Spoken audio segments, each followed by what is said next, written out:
He began by becoming Tobirama's Jinchuriki with the body of an Uchiha, and then conquered the shinobi world step by step. Let's go, Tobirama.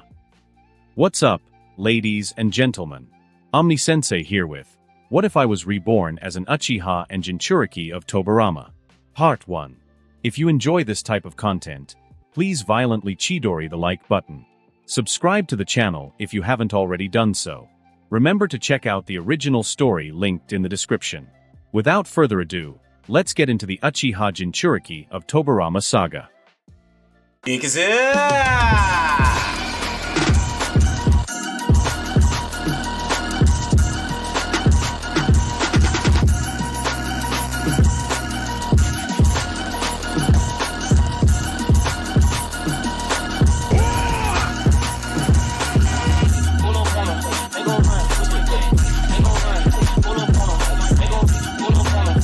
Where is this? Senju Tobirama looked around, and a chill rose from the bottom of his heart. He knew well that he was dead. But now, he found himself in a dark prison, unable to perceive anything from the outside. This scenario gave Tobirama a feeling of having been sealed as a tailed beast. The way my sister-in-law described the 9 tails being sealed is very similar to my current state. Is it some kind of reincarnation technique? No. Is it some kind of soul-related technique? Tobirama pondered his current state. In the distance, the sound of light footsteps was heard. When Tobirama looked in the direction of the sound, he saw a tall young man slowly approaching him, with a somewhat strange expression. The young man watched Tobirama with the same gaze that a farmer looks at his fields, anticipating the next harvest. Tobirama narrowed his eyes, and his sharp red eyes began to examine the young man, analyzing every detail of his appearance. Even Tobirama had to admit that the young man in front of him was extremely handsome. But the more Tobirama looked, the more uneasy he felt. His gaze grew sharper, and his eyebrows furrowed. He stared at the boy in front of him. After a while, a voice filled with disdain and hatred escaped from between his teeth. "Evil child of the Uchiha clan, do you think I can't recognize you? Daring to use impure techniques to disturb the rest of the dead. I will kill you with my own hands now." Tobirama suddenly moved, his hands rapidly forming seals at a speed that could not be distinguished by the naked eye. The young man blinked with an innocent expression. Tobirama looked at the young man coldly, turned his hand into a blade and stabbed directly into the young man's chest. But Tobirama passed through the young man's body as if he were a ghost, causing no harm. At that moment, an electronic voice resonated in the young man's mind. "From the target Senju Tobirama, you get the mastery of water attribute chakra ninjutsu, Senju Tobirama version." So, the boy laughed from the bottom of his heart. And in Tobirama's eyes, the boy's pure and sincere smile seemed deeply evil and disgusting. Seeing someone laugh so happily while being furious, a child of about 10 years old who can develop such evil techniques, summoning his soul from the Pure Land and confining him in this dark prison. Tobirama felt a chill run through his body. A terrifying monster seemed to have appeared in the Uchiha clan. Continuing with his thoughts, Tobirama began to ask himself several questions. Has the Konoha police force's method of restricting the Uchiha clan failed? How big has the Uchiha clan become now? Can Monkey and Danzo control them?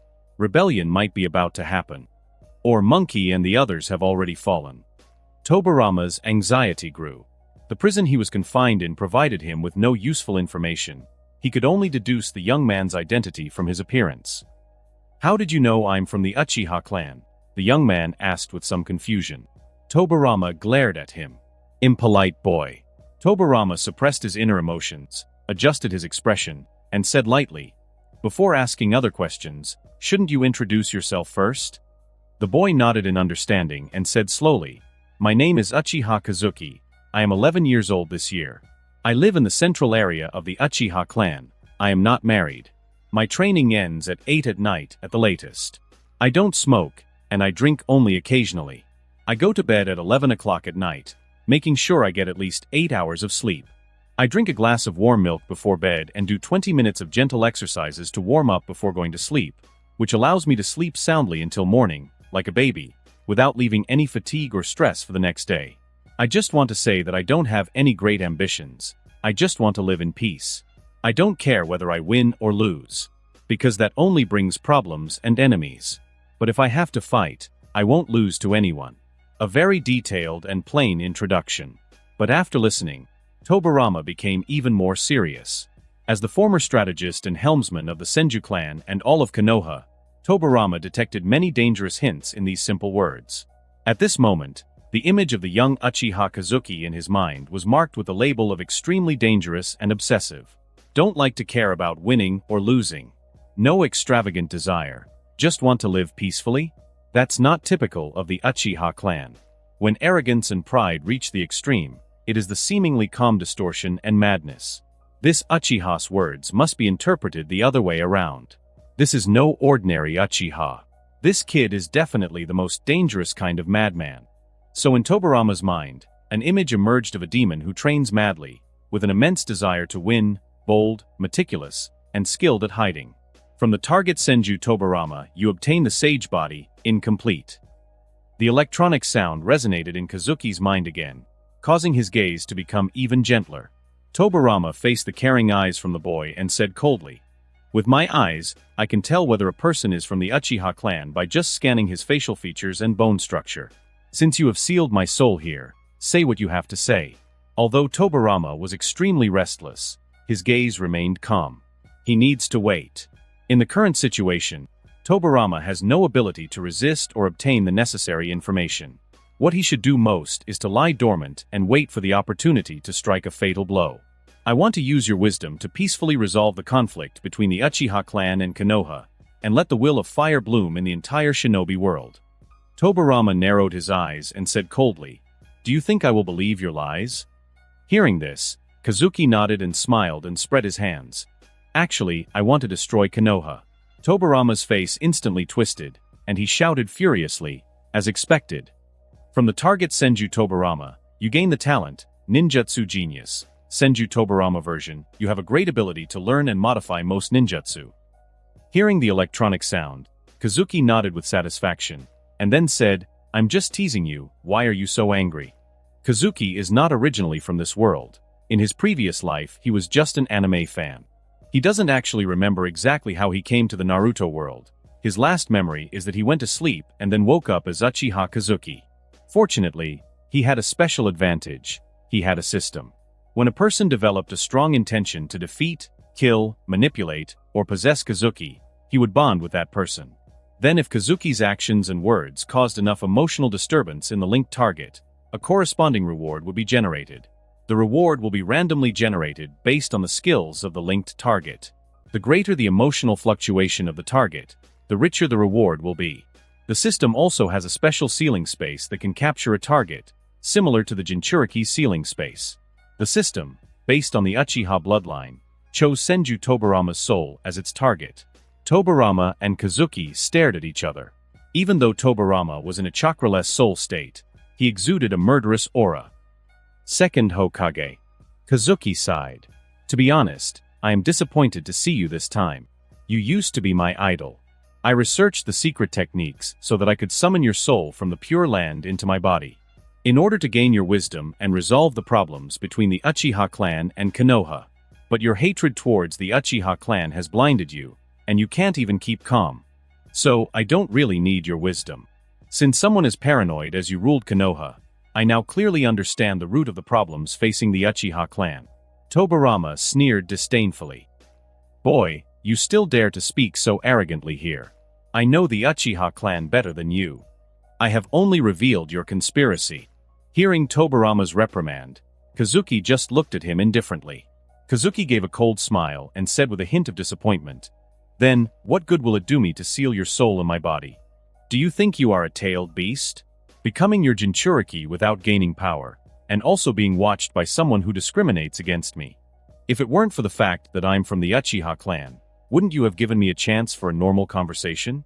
Tobirama narrowed his eyes and fell silent. What Kazuki said is not unreasonable. Feeling guilty, Tobirama snorted coldly, crossed his arms, and said in a deep voice, "So what do you want to do, Uchiha kid? I thought I could ask you some questions, but I don't think someone as paranoid as you will be able to give me an answer." Kazuki rubbed his eyebrows and said slowly, "Then I will change the question. It is said that the third Hokage mentioned that you told him that the true Hokage must protect the shinobi of the village who trust him. Then, at the beginning of the village, the Uchiha clan was able to put down hatred and choose to trust Senju, and at the cost of abandoning the strongest clan leader of all generations, Uchiha Madara, to protect Konoha. Why must they still endure the Hokage's discrimination and oppression? Is this how the will of fire is executed? The young man looked at Tobirama with sincere eyes. At Kazuki's question, Tobirama remained impassive, but fell into a deep silence. This is a difficult question to answer. As Kazuki said, when Uchiha Madara left the village, he tried to take the Uchiha clan with him, but none of the clan members who respected him in the past accompanied him. Even many Uchihas advised Madara to appreciate the hard-won peace. From this perspective, the Uchiha clan has already sacrificed the strongest clan leader to prove its loyalty to Konoha, and it does not need to prove its innocence again. From the target Senju Tobirama, you get the essence of physical attack against Uchiha. For Kazuki, although Tobirama remained silent, the electronic voice in his mind had already answered for him. At that moment, Kazuki understood why the system had chosen Senju Tobirama's soul to seal in the special space. Only this man had treated every Uchiha with the same discrimination. Goodbye, Senju Tobirama. Be it you or the will of fire, perhaps I have once admired them. But now, I am very disappointed. Kazuki's figure began to fade before Tobirama's eyes. Tobirama's perception is no longer sealed, but remains connected to Kazuki. Watch carefully, Senju Tobirama. Use your own eyes to witness how the justice from Uchiha Kazuki changed Konoha. Kazuki said softly. Boy, you're playing tricks. I'm sure this is because your technique is flawed, and you can't restrict me in your body. Tobirama scoffed, but the next second, he couldn't say anything as everything around him returned to the previous darkness. After a moment, Kazuki snapped his fingers and returned to normal. Tobirama's expression turned grim. From the target Senju Tobirama, you obtain Bringer of Darkness technique. At that moment, the sound of a door opening was heard in Kazuki's house. Uchiha Shursui ran in and looked at Kazuki with hope. Brother, tonight I want to eat the special grilled fish you make. Please, please. Just think of it as cheering me up for my early graduation. Shursui looked at Kazuki with an expression of begging for praise. He hasn't even turned 6 yet this year. Konoha's current top genius Hatake Kakashi also graduated at this age. The genius of the Uchiha clan, the main goal of his life is not to be inferior to others. Kazuki patted his head to encourage him and said, It's just special grilled fish. If Shursui wants to eat it, your brother can make it for you whenever you want. Shursui smiled contentedly, a look of joy on his face. However, Kazuki's gaze turned serious. He coughed softly and said firmly, Why do you want to graduate early? Shursui was surprised at first, and noticing Kazuki's seriousness, he looked away uncomfortably. Ninja school. Ninja school has nothing to teach me.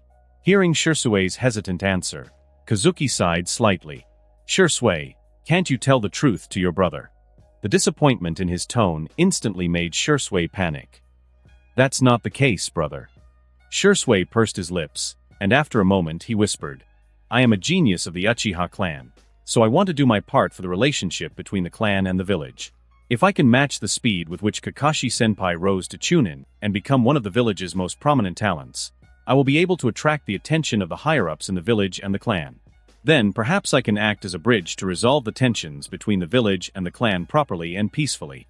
Hearing these words, even Tobirama inside Kazuki couldn't help but nod his head. Looking at Shursui's childish face, Tobirama hummed in confusion. Kazuki laughed silently. As expected, always wanting to take responsibility for everything with the attitude of a genius. Kazuki likes this younger brother very much. Shursui truly loves Kazuki, even though the original body's talent is surprisingly poor and being part of the Uchiha clan, he couldn't even graduate from ninja school at the age of 11. Still, Shursui respected him deeply, seeing him as his spiritual pillar and his most beloved person. Shursui, you are still a child, and this kind of pressure and responsibility should not be borne by you. Kazuki tapped Shursui's forehead. You are just a 5-year-old child. What can you understand? You are just a naughty child. Stay in ninja school for now. The things you think are the responsibilities of adults like me. Shursui smiled foolishly, but his gaze became somewhat wandering. Although Shursui tried to hide his thoughts, Kazuki could still sense what he was thinking.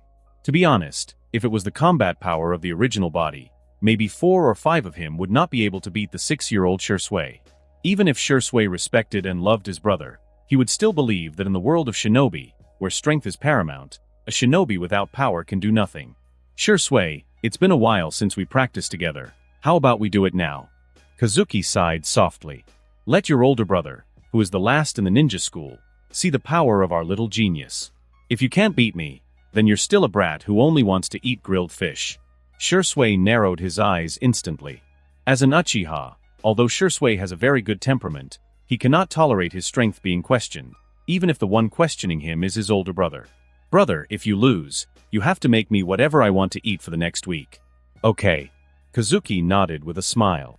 Let's go to the training ground left for us by Grandpa. Hearing the word Grandpa, Shui's eyes suddenly became firm. That was exactly the ninja he wanted to be. So he thought to himself, I'm sorry, brother. This time, I won't hold back. I need to use my strength to get the attention of all the clan members. I'll start by convincing you.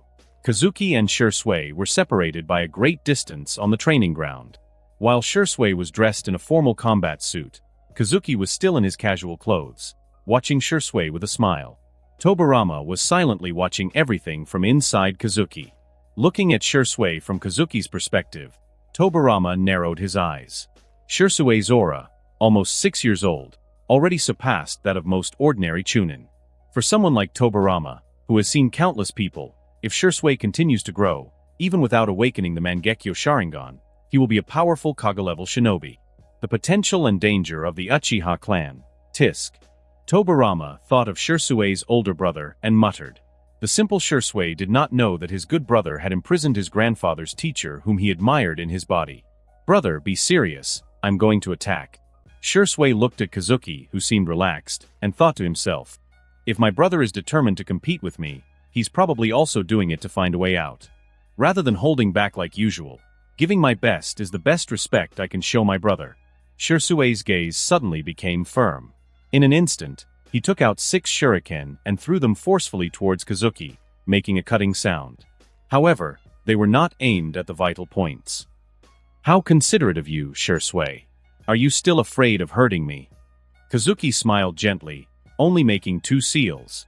Spiraling walls of water rose around him, blocking all of the shuriken. Water release, water formation wall. Tobirama's pupils shrank suddenly. Did he release the water formation wall with just 2 seals? Moreover, this water formation wall is not just a flat wall, but a 3-dimensional defense, which demands a high level of chakra control. Isn't this my technique? From the target Senju Tobirama, you obtain the sensing technique, Senju Tobirama version. Kazuki slightly raised the corner of his mouth. This was the reason why he didn't block Tobirama's perception. Facing Kazuki, Shui rubbed his eyes in disbelief, as if he couldn't recognize his brother. Simplified seal, water release rank B.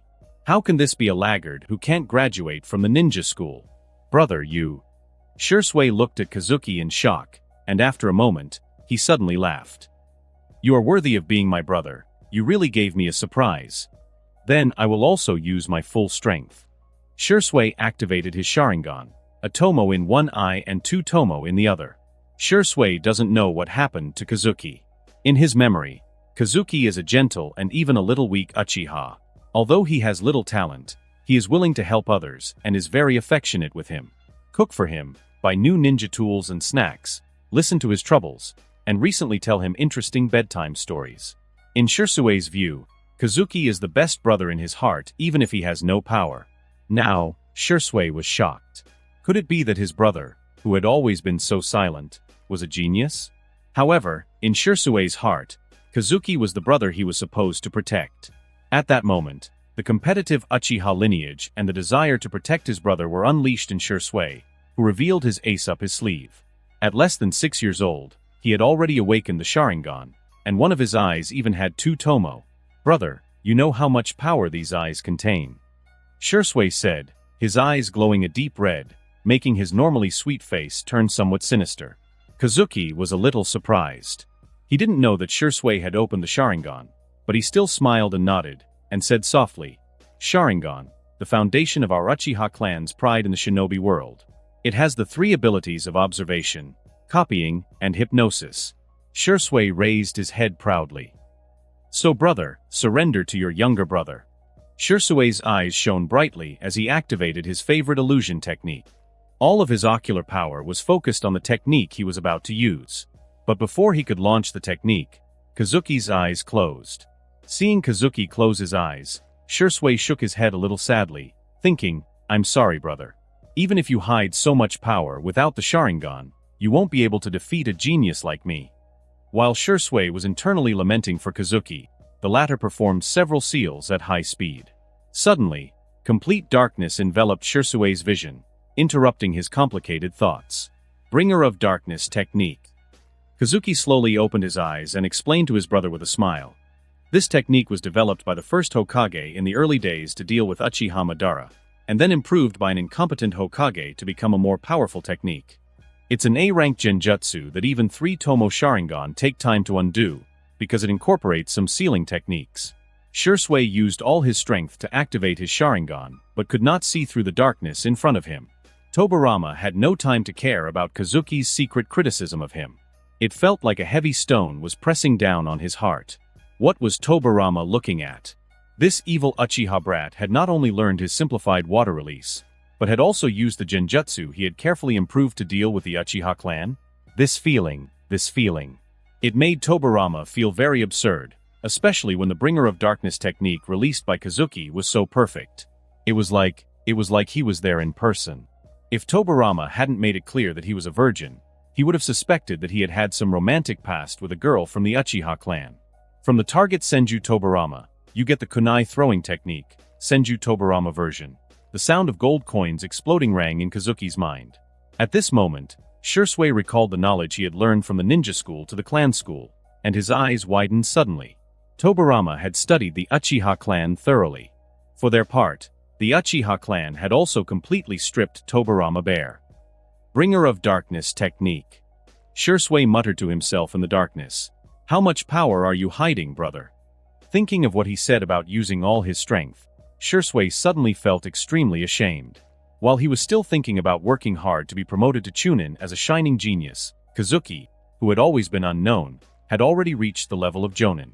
The feeling of having shown off to his brother and then being educated by him was extremely uncomfortable for Shisui, even more so than when Kazuki caught him wetting the bed at 4 years old. The arrogance of a genius, the shame before Kazuki, the bitterness of the reversal of strength between brothers. A variety of complex emotions stimulated Shisui. In his left eye, the single tomo began to spin rapidly, and his eye power increased dramatically, turning into 2 tomo. Shisui felt the increase in his chakra, as well as the increase in ocular power that the double tomo gave him, and couldn't help but laugh out loud. Ha ha ha ha ha. Brother, I am still stronger. Uchiha Shisui is detected to have a strong intention to defeat the host. Target bound. Kazuki, hearing the system notification and sensing the change in Shisui's chakra, was somewhat surprised and now understood the Uchiha clan a little better. Breaking boundaries in the middle of battle. This extremely unreasonable behavior seems so reasonable to the Uchiha. Shisui's maniacal laughter also demonstrated the great emotional impact of the Sharingan's evolution. What surprised Kazuki the most was Shisui's deep obsession with defeating him, to the point that the system bound him as its target. In that case, brother, I won't be so kind. Kazuki mobilized all of his chakra. Although the sage body was incomplete, it still provided him with an impressive amount of chakra. At least, more than the middle-aged Kakashi. As Shisui laughed, he broke the darkness in front of him. His excited smile was still on his face, but when the darkness dissipated, Shisui's smile froze. The training camp had turned into an ocean. Kazuki stood on top of a huge water dragon, looking down at it with a smile on his face. At that moment, the surging waves covered the ground beneath Shisui's feet, submerging him up to his hips. Beneath the water dragon, a whirlwind that appeared out of nowhere exerted a strong attraction, forcing Shisui to concentrate his chakra on his feet to maintain balance. Under the observation of Shisui's Sharingan, he noticed that the water dragon was composed of countless sharp water blades. If that hit him, he would probably turn into minced meat. What's even more weird is that Kazuki stood on the water dragon safely. Tobirama's face was already stiff. Although others might not know what technique this was, he was more than familiar with it. Where did this bastard boy learn my technique from? But after a moment, Tobirama's thoughts gradually calmed down. From being sealed at first to being surprised now, Tobirama adjusted his mindset and had expectations and acceptance of Kazuki's strange talent very similar to his own. Shursui swallowed hard and observed the flow of Kazuki's chakra. This level of chakra. Shursui looked up with effort, looking at Kazuki, who was standing with his arms crossed on top of the water dragon. In their minds, the scolding voices of the Uchiha clan school elders echoed inexplicably. Humph, today's history class should talk about Senju Tobirama. This man is despicable and insidious. He will do anything to win, and his moral level is extremely low. But he is certainly an extremely difficult opponent. With just the water release and genjutsu, he can subdue all the Uchiha with 3 tomo. Since he developed the Flying Thunder God technique, not even Izuna-sama could defeat him. Sai Senju Tobirama. Kazuki's appearance blurred before Shursui's eyes and was about to overlap with Senju Tobirama's. Shursui was stunned, staring blankly at Kazuki. Kazuki slowly deactivated the technique, then approached Shursui, and while smiling he caressed his wet head. The water release, water dragon biting explosion is a very complicated technique. Even for me, using it is a bit difficult. Hearing Kazuki's strange and humble words, Shursui just wanted to complain. From the target Uchiha Shursui, you get the talent of Genjutsu, Shursui version. Hearing this electronic sound, Kazuki was slightly stunned. Just a Genjutsu talent? But then, remembering that the system's rewards are directly related to the target's level, Kazuki calmed down. At almost 6 years old, even with exceptional talent, Shursui's abilities were still limited. Kazuki didn't pay much attention to the reward, and with a gentle gaze, he took Shursui's hand with an apologetic expression. "I'm sorry, Shursui, I haven't cared about you much lately. From now on, this won't happen again." Shursui felt the familiar temperature in his palm, and his heart warmed, but he still said in confusion, "Why do you say that, brother?" Kazuki cared about him a lot, and Shursui always felt that he was the happiest brother in the Uchiha clan. "You have awakened the Sharingan, Shursui." Kazuki sighed deeply, looking at Shursui's Sharingan, and said in a deep voice, "Awakening the Sharingan requires strong emotional stimulation. You are a child of almost 6 years old. With your temperament, and without experiencing any unfortunate accidents, nor the war. So, where does your emotional stimulation come from?" Kazuki squeezed Shursui's hand and said regretfully, "It can only be due to the tensions between the village and the clan. Although you have impressive talent, such a responsibility is something you should not bear. And I, as your brother, did not realize it in time and allowed my dear brother to suffer from this pressure to the point of awakening the Sharingan." Kazuki frowned and let out a bitter smile. "Shursui, do you think I am a very incompetent brother?" Shursui shook his head quickly, but Kazuki didn't give him a chance to respond and continued, "But it won't be like that in the future, Shursui. Since you care as much about the matter of the clan and the village as your brother, I have to take on that responsibility. I won't make the same mistake again. This time, forgive me, Shursui." Kazuki touched Shursui's forehead, looking into his eyes seriously. Shursui's eyes were already filled with tears, which welled up the moment Kazuki apologized. "From target Uchiha Shursui, you gain a reward, Sharingan 2 Tomo. From target Uchiha Shursui, you gain the special talent, Uchiha Love Shursui. Uchiha Love, Shursui, your target Shursui's heart has been captured by your actions. This target's devotion and loyalty cannot be changed by any technique." Shursui's emotions seemed to have received a critical blow, with the electronic sounds of rewards resonating continuously. Seeing the rewards, Kazuki's words of regret almost made Shursui's heart explode.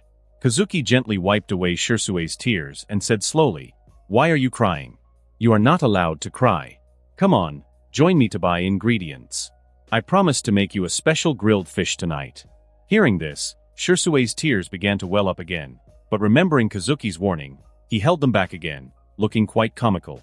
However, Shursui probably didn't realize that, at that moment, Kazuki was lamenting in his mind, "My brother, it seems that I still need to help you improve your strength. With such touching words, and you only give me a double Tomo Sharingan as a reward." Shursui happily enjoyed the special grilled fish prepared by Kazuki. Although for this little genius of the Uchiha clan, it was the first time he experienced the sensation of being defeated without mercy. His older brother's sincere concern made him forget his pain and immerse himself in the warm embrace of family love, unable to escape from it. "Little brat." Tobarama's voice sounded beside Kazuki's ear. I know you can hear me. You and this kid named Shisui are both descendants of Kagami, right? Kazuki, while smiling at the sight of Shisui wolfing down the food, replied to Tobarama inside him. Isn't it true that you, the Hokage who betrayed the will of fire, always say that you can identify Uchiha with just one look? So guess for yourself.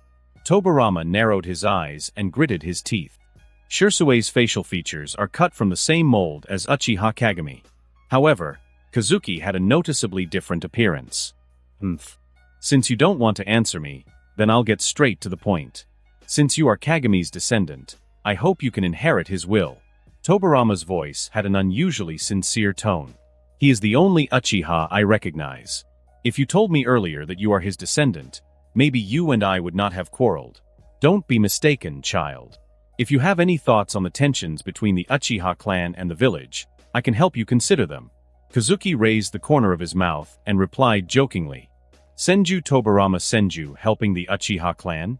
Are you planning to help me figure out how to take down the Uchiha clan faster? Kazuki's figure appeared in front of Tobarama.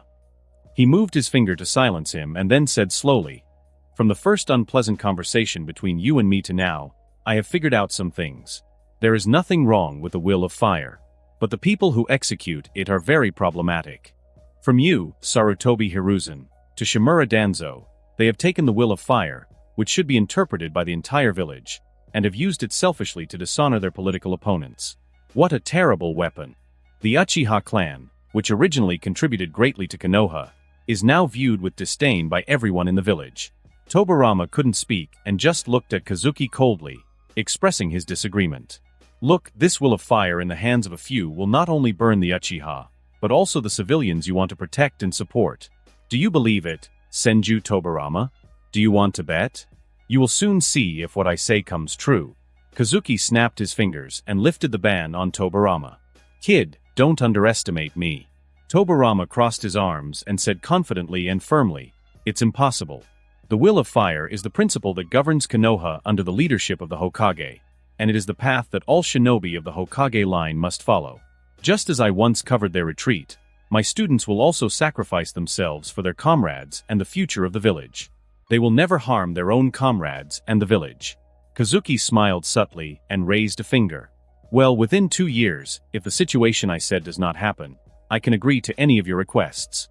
But, if this happens, you must kneel down and truly apologize, and repent of your sins. This time, the calm and wise Tobarama accepted without hesitation. Okay, kid. I hope you remember what you said and keep your word. Same to you, second Hokage. After the conversation, Kazuki first sent Shisui to bathe and sleep, then deactivated Tobarama's live broadcast permission, and lay on his bed thinking quietly. Until now, the bonus period the system gave him was already about to end. The emotional fluctuations caused by the soul imprisonment and the initial rhetoric would no longer affect Senju Tobarama. The calm and collected second Hokage quickly adjusted his emotions and accepted the status quo. So even when Kazuki showed his amazing talent in using water release and genjutsu, he only got some small rewards from Tobarama. This indicated that similar methods would be difficult to use against Tobarama in the future and that a new approach was needed. As expected of Senju Tobarama. But any solid fortress can be destroyed from within. Kazuki's eyes were shining with determination. He hadn't bet with Tobarama just on a whim. At this point in time, Hatake Tsukumo is still alive. Kazuki is looking forward to how wonderful Senju Tobarama's expression will be, how shocked he will be when he sees his beloved disciple trying to use public opinion to force a civilian genius and pillar of Konoha to death. And of course, how abundant the rewards would be.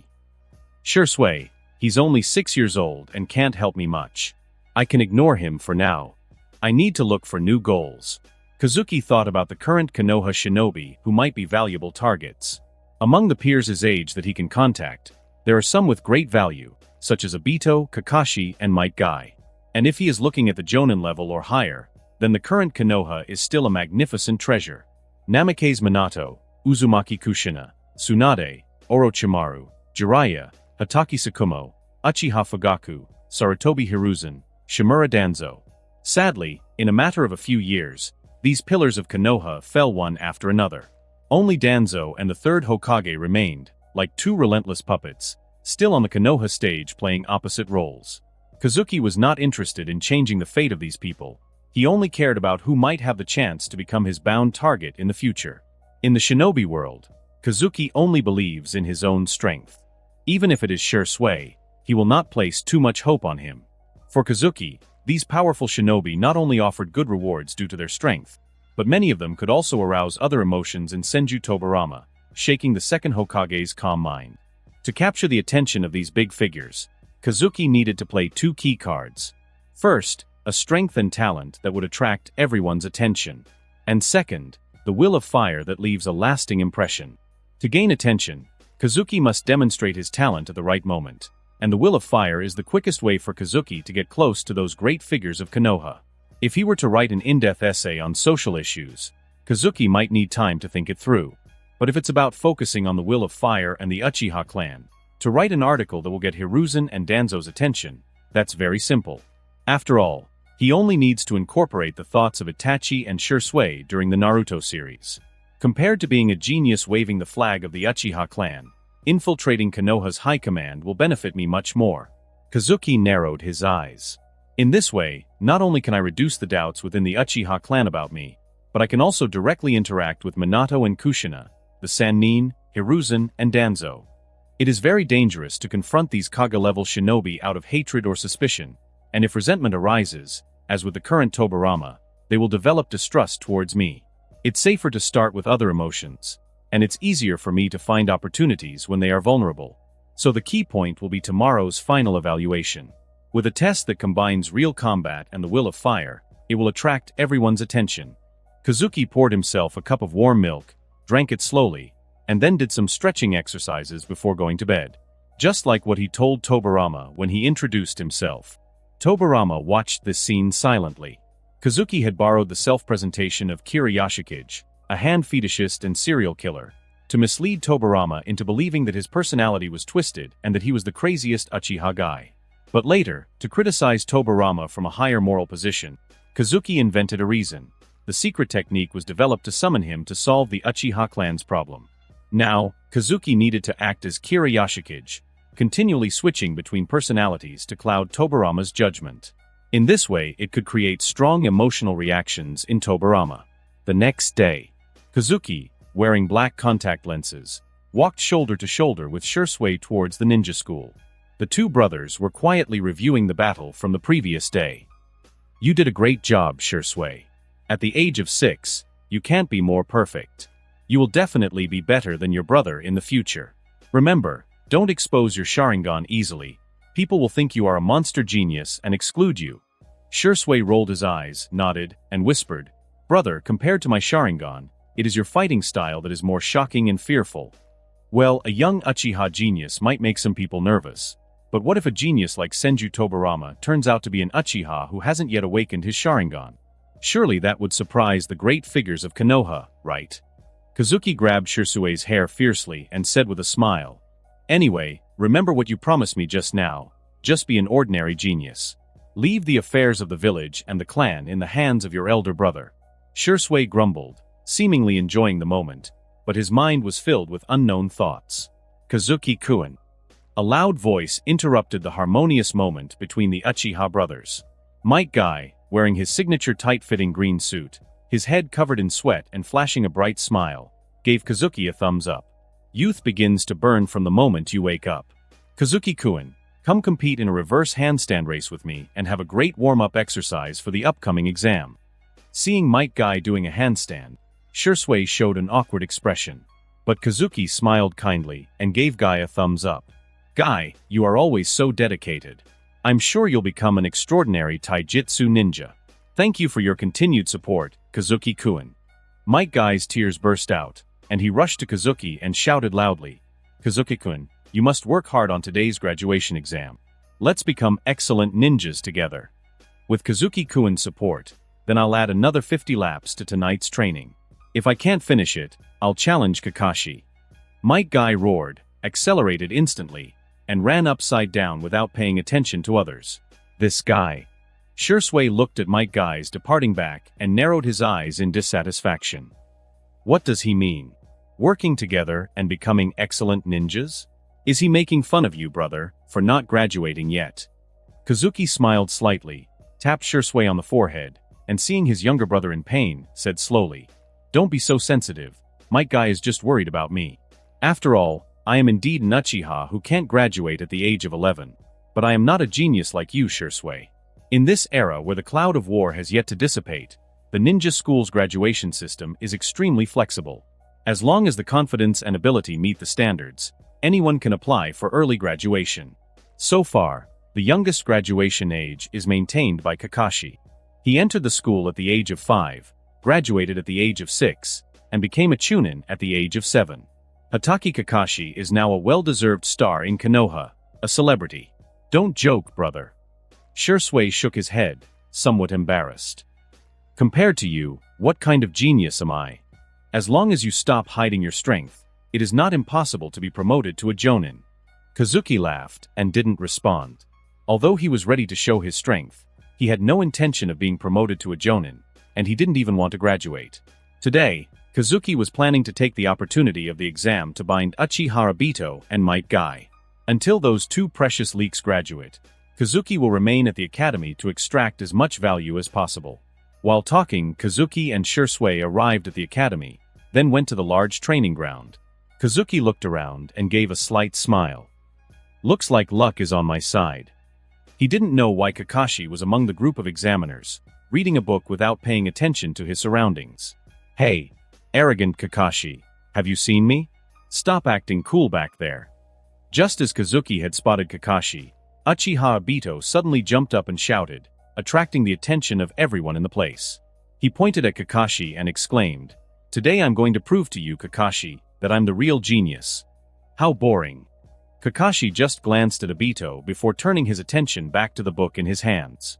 Kazuki watched this scene and nodded slightly. As he had imagined, Kakashi wasn't really interested in Obito at the moment. A genius with his eyes up high wouldn't be influenced by a hot-blooded idiot in less than a year, even if he was lonely. Will the confused young genius wait until Hatake Tsukumo dies before he will actively seek companions in loneliness? Kazuki seemed to have found the point of origin of the bond between Kakashi and Obito. Obito, don't bother Kakashi. It seems he will be our final examiner. Noara Rin, with a somewhat awkward expression, took Obito and pushed him aside, saying in a low voice, "Kakashi, my destined opponent." After Obito, Might Guy made a brilliant appearance, shouting to Kakashi with a higher voice and more exaggerated posture. "I will apply for graduation this year, Kakashi, let's fight it out." Kakashi raised his head again, squinted his eyes, looked at Might Guy's muscles that had begun to take shape, and nodded gently. Hey, Kakashi, why do you just nod at this taijutsu monster? What does that mean?" Seeing this, Obito shouted again. Noara Rin stood behind Obito with a helpless look on her face and sighed. For a moment, the scene became chaotic, and the sound of discussion was endless. "Hey, that's Hatake Kakashi, right? Why is he here?" "I don't know, but he's wearing examiner's clothes. Could it be that he's back to be a teacher?" Seeing the commotion, Asuma, who was standing next to Kurenai, first sighed and then commented with disdain and a somewhat cynical attitude. Kakashi's return must be deliberately arranged by the old man. He just wants his current achievements to inspire others. It's really a boring and superficial trick. After saying that, Asuma also glanced at Kurenai with a subtle look, wanting to hear his sweetheart's reaction to his sharp comments. Such mature and sharp words will surely make Kurenai look at him with new eyes, right? Asuma maintained a serious expression and adopted a pose of false profundity. But unlike what he thought, Kurenai looked at Asuma with bright eyes and surprise. So, it was organized by the third Hokage? As expected of the Hokage, he suddenly made the scene so lively. When Kakashi-kun wasn't present before, it seemed like everyone was unmotivated. Asuma was momentarily stunned. He looked away involuntarily and frowned in displeasure. And this scene did not go unnoticed by Kazuki, who, with a smile, said to the white-haired Hokage inside him, "What do you think, Tobirama? This is the ninja school you founded. Here are the futures of Konoha. You see? This is the third Hokage's son. He really is a rebellious young man. Don't call me Tobirama, kid, I'm older than your great-grandfather." Senju Tobirama rejected Kazuki's familiarity with discontent, but the curious expression on his face was still very honest. He looked at the scene of the ninja school greedily. As second Hokage and the first headmaster of the ninja school, Tobirama had a special affection for the children of Konoha. Looking at the energetic students of the ninja school, Tobirama's gaze turned soft and he thought, "It seems that Monkey and Danzo have done a good job. The children are generally happy and relaxed. They respect Monkey from the bottom of their hearts. The people are very united. It seems that even if the little monster Uchiha Kazuki appears, the Uchiha clan cannot take over Konoha." Kazuki smiled and watched the changes in Tobirama's expression. The current Konoha, before Hatake Tsukumo was persecuted, Orochimaru had not yet rebelled, and Uchiha Madara had not yet attacked Obito, was indeed like an unbreakable iron plate. But although Konoha seems to be strong, internal strife in the future is already doomed to happen. Orochimaru is likely in cahoots with Danzo, which has attracted the attention of the third Hokage. Hatake Tsukumo's prestige has caused substantial damage to the legacy of the Hokage line's master-apprentice system, causing Konoha's high-level officials to become wary. Perhaps at this moment, Uchiha Madara was also observing the scene through white Zetsu, fixing his attention on Obito. The wheels of fate had already begun to turn, only the sound signaling the impending collapse had not yet been heard. "Quiet, noisy boys, I hope your performance later will be as eye-catching as your voice." Yumano Ikaku clapped his hands loudly, signaling the students to be quiet. "I declare that the final exams for this semester will officially begin from now. The first subject is a practical confrontation. This time, we will adopt a lottery system. Starting from the first student drawn, the competition will be held in the form of a ring match. If you can win 3 games in a row, you will be awarded full marks." Ikaku paused, coughed lightly in a mysterious tone, and said in a deep voice, "In addition, students who get full marks can also apply for a practical graduation assessment on the spot to the examiner Hatake Chunin sent by the third Hokage. If the performance is good, Chunin Hatake will submit a report to the third Hokage, and then you will have the chance to receive his attention."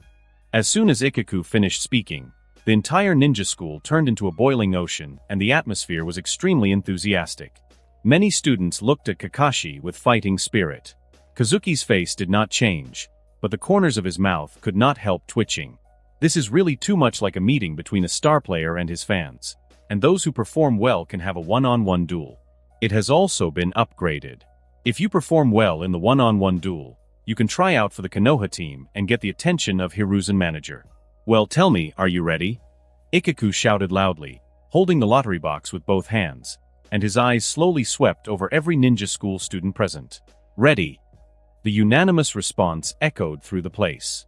But no one noticed that, the moment Ikaku's gaze briefly met Kazuki's Tsutomu Sharingan behind his contact lenses gently rotated. The contact lenses Kazuki wore were not a simple item purchased at the market. They were actually a special technique that he himself had developed thanks to Tobirama's talent in ninjutsu. Even a sensor-type shinobi, as long as he is not too close to Kazuki, will find it difficult to detect the anomaly immediately. But there is always someone who is special.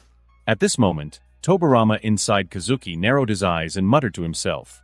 At the very least, it must be a Tsutomu Sharingan, an ingenious genjutsu technique, and a formidable ability to modify ninjutsu. What a troublesome kid. Meanwhile, Ikaku looked away from Kazuki, before looking around the boiling training ground again with a normal expression and smiled in satisfaction. Then, the exciting lottery session begins. Ikaku rubbed his hands together, playing on the anticipation of the ninja school students. After observing everyone's expectant faces, he slowly pulled out a piece of paper with a name written on it and seeing the glowing Fujitani Kaio Shinobu, read it word by word. Uchiha Kazuki is today's first participant. When the audience heard the surname Uchiha, the atmosphere became noticeably livelier, but upon hearing the next name, there were some sighs of disappointment. The meaning of those sighs was obvious. People were expecting to see a fierce battle between geniuses on the stage. Hearing the surname Uchiha, they thought that Shirsue's name had come out. And the students were quite clear about Kazuki's strength. As an Uchiha and being a nearly 12-year-old student who had yet to apply for graduation, Kazuki's fame was, in a sense, not inferior to that of Konoha's current star, Hatake Kakashi. In particular, he was a descendant of Uchiha Kagami. Kazuki smiled calmly, winked at the smiling Shirsue, and slowly walked to the center of the stage. Ikaku frowned and glanced at Kazuki with some reluctance. He had a good impression of Kazuki. Although this student was a ninja of the Uchiha clan, his talent was really bad, but he was a very polite boy. It can only be said that even in a powerful clan, there will be people without talent. If it weren't for the exam, Ikaku wouldn't want this student he liked to suffer public humiliation. But as a Konoha ninja, he had to uphold the rules of the exam. Shaking his head, Ikaku took out the second paper from the container and read out the name Shiranui Gunma. Noera Rin, please come up on stage. Ikaku felt a little relieved. Although Noera Rin was a very talented kunoichi, she was a gentle girl. If she was on stage, perhaps Kazuki would not suffer such a disastrous defeat. Great. Rin, it's you. Obito excitedly shouted to Noera Rin next to him. Don't worry, Rin, with your strength, you can definitely beat that last place guy. No, that's not right. Not just that last place guy, Rin can win all the way, and then teach Kakashi that bastard a lesson, and get the attention of the third Hokage. Obito's voice was loud, attracting the attention of the other students at the ninja school. Although some frowned at Obito's words, no one contradicted him. In the public perception, although Obito said things tactlessly, he was just directly expressing what others thought. Noera Rin took a deep breath, first looked at Obito sternly, signaling him to shut up, and then walked briskly to the ring and stood opposite Kazuki. Kakashi, who was standing aside, finally put down the book in his hand when he saw Noera Rin appear, but when he saw that the opponent was Kazuki, he scratched his head in boredom. Kazuki watched the scene in silence, pleased with Obito's reaction. Kazuki kid, what childish game are you playing? You actually let these students in the ninja school think you are the last one. Tobirama twitched the corner of his mouth, although he had long known that Kazuki was not a normal Uchiha. Tobirama, why are you anxious again? Kazuki sighed and said disdainfully, what does strength matter? The daily will of fire class at the ninja school is the real treasure here. The first headmaster of the ninja school doesn't have this understanding? Truly disappointing. Tobirama's face darkened. He didn't know why, but every time Kazuki spoke of the will of fire, even he felt that it wasn't a good thing. Ikaku nodded to Kazuki and turned around and said to everyone, today's exam, Yui can use lethal ninjutsu. Except for the explosive tags, any ninja tools can be used. Don't worry. Besides the teacher, there are also Hataki Chunin watching here. Just do it boldly. If there is any danger, we will enter the field at any time. So Rin, Kazuki, are you ready? Ikaku stepped back and said in a deep voice, the first round of the practical test begins. Be careful, Kazuki-kun. Rin first reminded Kazuki, and then carefully made a seal, clone technique. 3 clones appeared around Rin, alternating their positions, and simultaneously attacked Kazuki. This is a common starting move for students in the ninja school. Without enough chakra and techniques to back it up, they often rely on taijutsu and throwing techniques as their primary means of attack. 3 clones mixed with the real body. While running, Rin took out several shuriken from the ninja tool bag and threw them forcefully towards Kazuki's position. Not bad, very accurate throwing technique, commented Ikaku and Kakashi on the side. Kazuki seemed to have given up resistance, stepped back a few steps, and stood there, smiling at Noera Rin. Rin pursed her lips, raised the kunai in her hand, and seeing that the shuriken seemed to be blocking Kazuki's position, she accelerated even more. Just as she was about to approach Kazuki, Kazuki made a seal and then slowly extended his arms. Everyone was shocked. He gave up. Kakashi shook his head and readied his short knife, ready to spring into action. Just as Rin was a few steps away from Kazuki, her vision suddenly went dark. The kunai fell from her hand, and she lost her balance, falling straight into Kazuki's arms, which were already prepared to receive her. The place fell completely silent. Nobody knew what had happened. What kind of strange combat stance is this? From the viewer's perspective, Noera Rin seemed to be a wife who had been separated from her husband for a long time. She ran all the way excitedly and threw herself into Kazuki's arms like a little girl. Ikaku blinked and felt as if he was in an illusion. At this moment, Kakashi was also stunned. After a moment, he frowned and muttered, "Is it a single seal genjutsu? How is that possible?" He thought of the seal that Kazuki made before opening his arms. No, wait, is that the Sharingan? Kakashi immediately dismissed that absurd idea, because Kazuki's eyes hadn't changed at all. The spectators were shocked. Kakashi was in the middle of a thought, Shursui was smiling knowingly, and Kazuki was hugging Rin. But in this training camp, there was a special presence that was completely furious. You. Uchiha Kazuki, you damn tailender, let go of Rin right now. Obito watched his beloved, who was shy even to get close to him, and just plunged into Kazuki's arms. At first, he felt dizzy, worried that Rin had made a mistake. But the next scene filled his mind with intense rage, almost driving him to madness. Obito's eyes flashed with ferocity, and he reached for his ninja bag.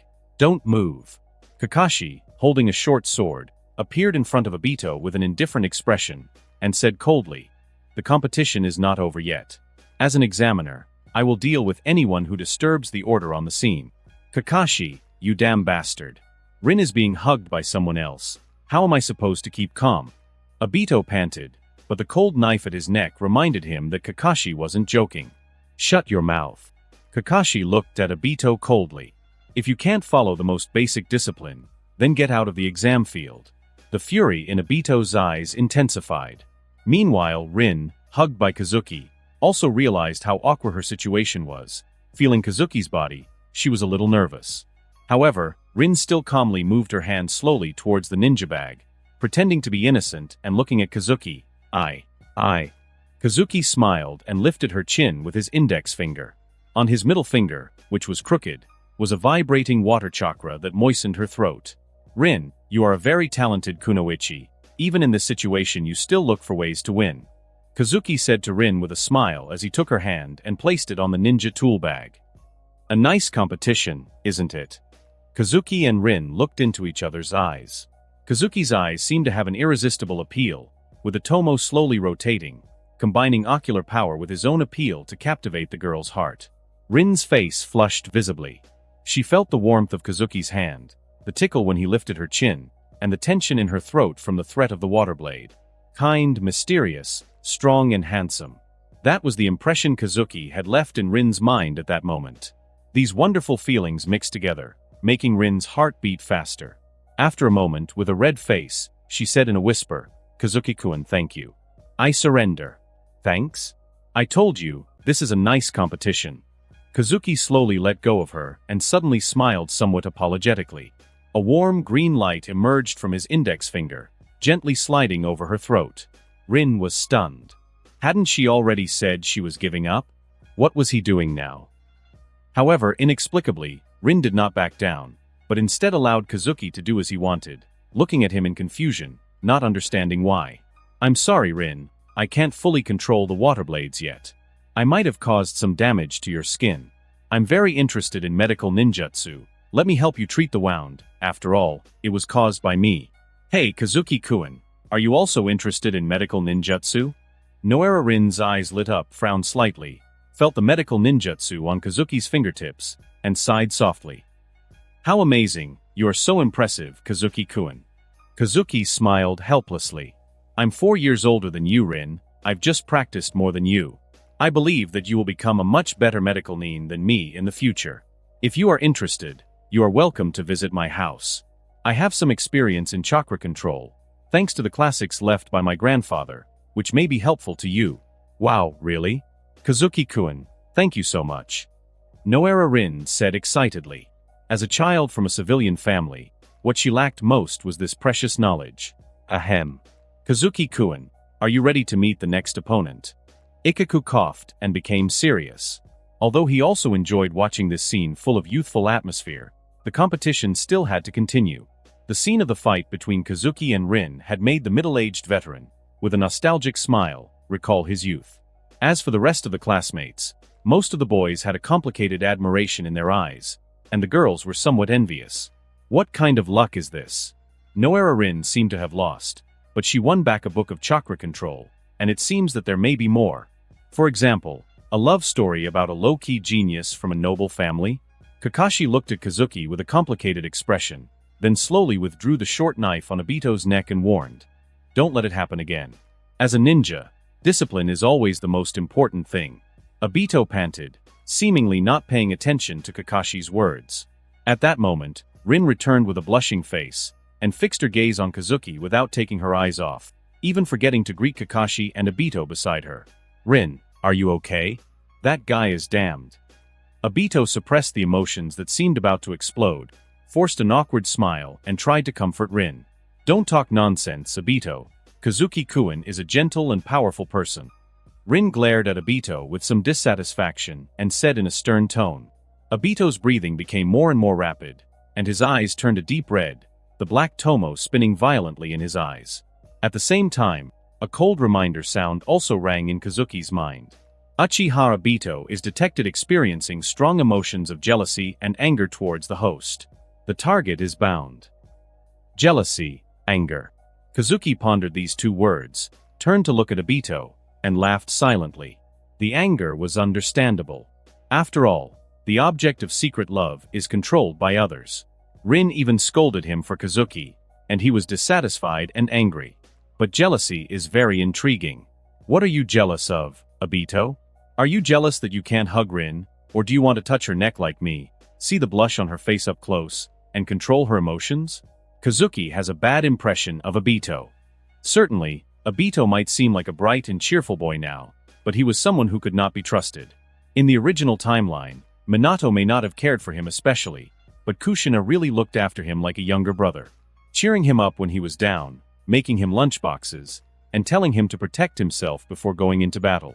But despite Kushina's care for him, Obito was the one who cruelly attacked on the day Kushina gave birth, resulting in her and Minato's deaths, and even attempted to attack Naruto. His former teacher was ruined by him in one night, and it also brought Naruto a great childhood.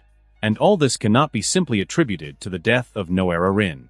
Without Noara Rin, there would be Yamanaka Rin and Hataki Rin. In this tragic shinobi world, most people will have unsatisfactory things happen. With Uchiha Madara eyeing him, Uchiha Obito's fate is almost doomed. Should he take the trouble to try to get close to a vicious dog that he can't tame? Or should he treat him as a leak from the beginning? Kazuki has made a choice. Perhaps, Uchiha Obito is the kind of Uchiha that Senju Tobirama fears. He has so-called love in his heart, but he cannot control the power brought by emotions. He destroys everything in the name of love and becomes a madman without reason and logic. Listening to Rin's scolding, Obito covered his eyes and trembled. After a moment, he pulled his hands away, revealing a pair of two Tomo Sharingan, glowing with a strange red glow. Ha ha ha ha ha ha ha ha. Obito felt the power coming from his eyes and laughed loudly. His emotions seemed to rise along with the surging pupil power, and he could not restrain himself. Rin, I'm really a genius. Obito pushed Kakashi away, took a few steps forward, pointed at Kazuki, and shouted, "You bastard, you dare to do that to Rin, wait for me." I'll tell you that the real genius is the Uchiha who has awakened the Sharingan. The two Tomo in Obito's eyes slowly rotated. Except for Kazuki, no one present expected Uchiha Obito, who was always jumping, to open the Sharingan in such a dramatic manner. Shursui clenched his fists, eyes narrowing in a dangerous glare as he watched Obito yell at Kazuki. He bit his lip hard. If it weren't for my brother not letting me reveal the Sharingan. What if you, the last place, have awakened the two Tomo Sharingan? After Obito's performance, the place fell deathly silent for a few moments before erupting into commotion. That's the Sharingan. If I'm not mistaken, it's two Tomo. Kurenai said, staring into Obito's eyes, biting her lips and clenching her fists in frustration. Kurenai had trained hard in genjutsu to improve her skills. But the cruel reality was, in the shinobi world, any genjutsu is ridiculous in front of the Uchiha clan's Sharingan. Obito's ridiculous way of awakening the Sharingan made Kurenai feel disillusioned with the training. Is the effort really worth anything? Seeing the object of his secret love being embraced, can he directly obtain at least the combat power of a Chunin? Kurenai's shock and frustration was shared by others. Beside her, Asuma also frowned, feeling the terror of the Uchiha clan for the first time. Ordinary students didn't think about it that deeply. Wow. Obito, who used to only do nonsense, has actually awakened the Uchiha clan's Kekkei Genkai. Is he really a genius? It's incredible. The Uchiha clan really has hidden talents. Now Uchiha Kazuki is in trouble. It's obvious that Uchiha Obito likes Noara Rin. My father said that if it's an adult Uchiha, he can easily kill a Chunin with these eyes. Yes, although they may not face each other now, but they are both part of the same clan. Obito immersed himself in the amazement and admiration of everyone. He closed his eyes for a moment and enjoyed the taste of being a genius and possessing power. After a while, he opened his eyes and first gave Kazuki a warning glance. Then, he quickly turned to Rin, showing her a smile that he thought was the most attractive. Rin, don't worry, I will protect you from now on. No one will be able to hurt you. At that moment, Obito's eyes were shining with a red glow, and his expression was slightly distorted with emotion. Perfect. I like your expression. The tomo on Kazuki's Sharingan slowly rotated, connecting with the residual ocular power in Rin's body. Rin looked at Obito, who was expressing his love to him, and inexplicably felt a little uncomfortable in his heart. Under the influence of Kazuki's pupil power, this emotion swelled and evolved into fear. Then, Rin had hallucinations. She saw Uchiha Obito holding a thick iron chain and tying her to the wall. Half of Obito's face was fierce and the other half was gentle. He then asked her in a deep voice, "Rin, why do you want to talk to Uchiha Kazuki? Why do you want to talk to Hatake Kakashi? Why do you want to talk to strangers?" Rin's eyes filled with fear, and she suddenly took a step back, a horrified expression on her face. The smile on Obito's face froze. Rin's small step back, though not very big, caused a sharp pain in his heart. Are you serious about taking a half step back? A small action hurt so much. Kazuki listened to the electronic sound and hummed softly in a good mood.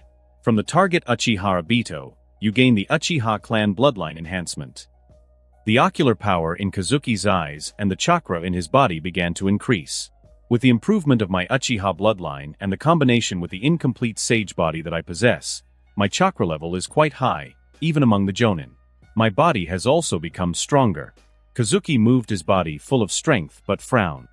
He was not particularly satisfied with the reward this time. From sure sway, Kazuki realized that the system's mechanism was quite strict. The rewards obtained by stimulating the targets depended on both the target's talent and their strength at the time. But Obito was different of sure sway. In Kazuki's eyes, Obito was a treasure trove. Although he was only less than 8 years old and could not compare to Tobirama, he should at least have more potential. It seems that I may have to help Obito improve his strength, so that he can feel the pain again. He is too young, and some of his talents have not been stimulated yet. Or is Obito still clinging to an unrealistic fantasy about Rin? Kazuki looked at Obito, whose smile froze, and he stood there in a daze.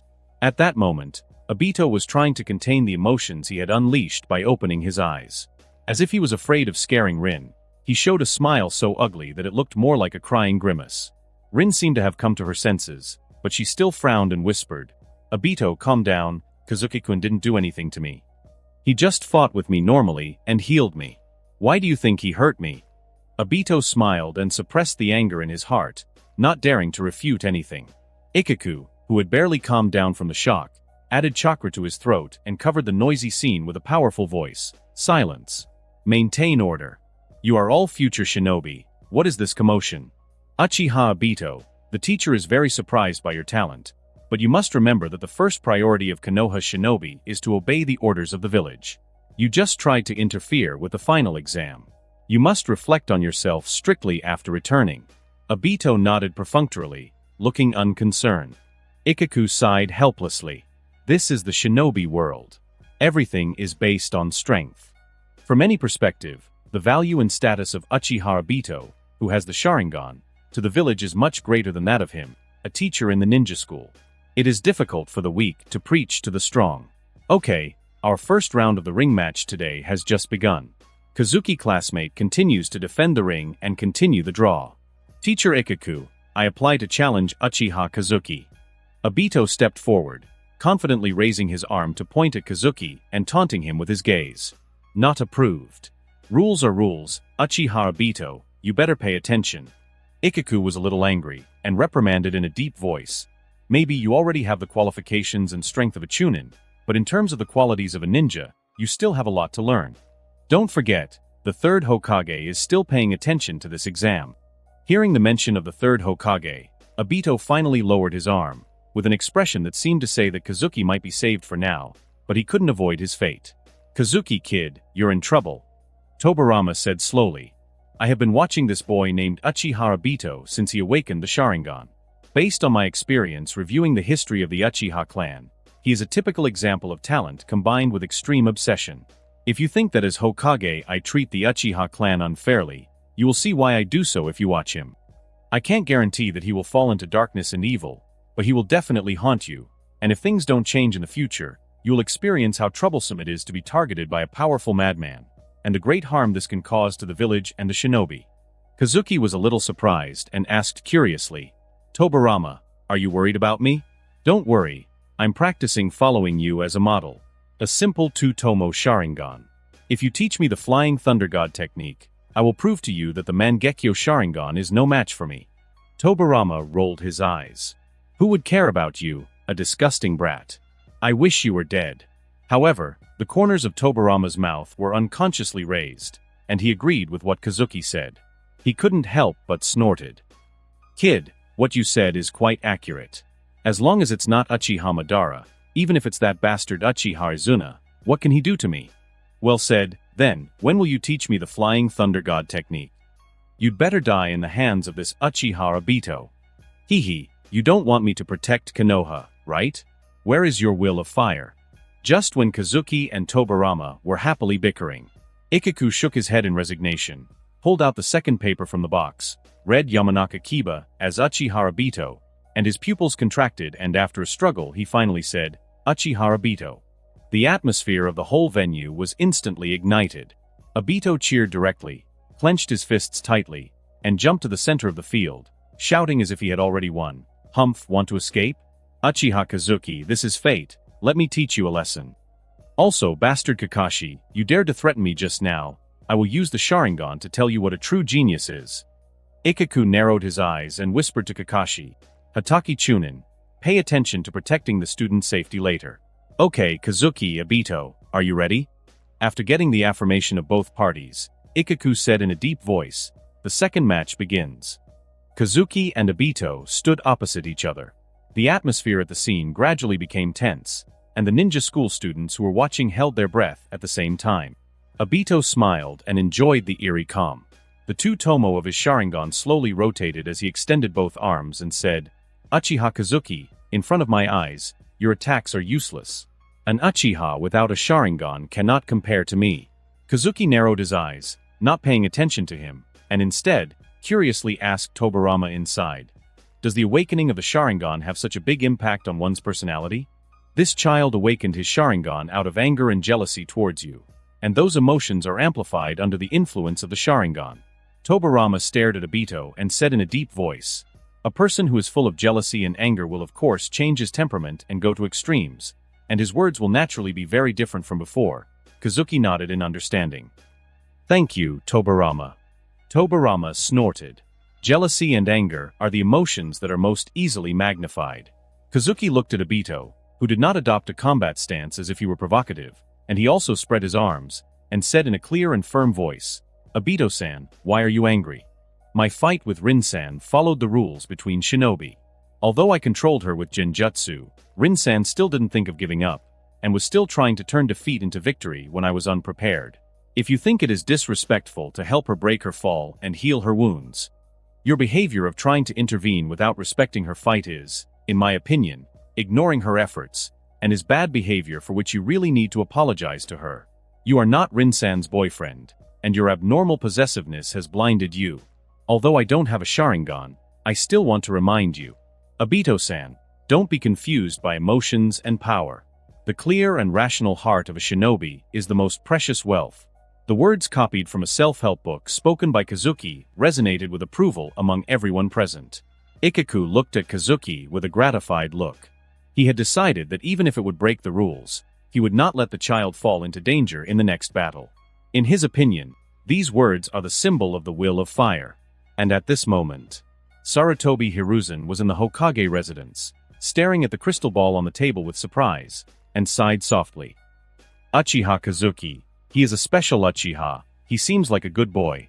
Let's observe him again, maybe he can be a link between the tense relationship between the Uchiha clan and the village." But Sarutobi Hiruzen's teacher rolled his eyes very realistically, expressing his disdain for these words.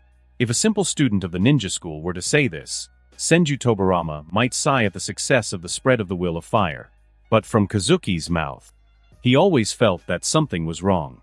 He even felt a strong inclination to contradict the words laden with the will of fire. On the other hand, Obito lost his composure. He sneaked a glance at the spectators' reaction and saw that they were all nodding in approval, which only fueled his inner fury. Kazuki's words sounded extremely harsh to him, and can be summed up in one sentence. I, Kazuki, did nothing to Noara Rin, and you are not worthy of telling me what I do to Rin. Why? Why do you, Uchiha Kazuki, say that? I have been with Rin for more than 2 years, and she cares about me very much. You hypocritical bastard. Is it wrong for me to keep Rin away from you? Why does everyone agree with what you say? How dare you criticize me? The anger remaining in Obito's mind was completely ignited. His eyes filled with a red glow, and with unprecedented speed, he made seals and took a deep breath. Fire release, great fireball technique.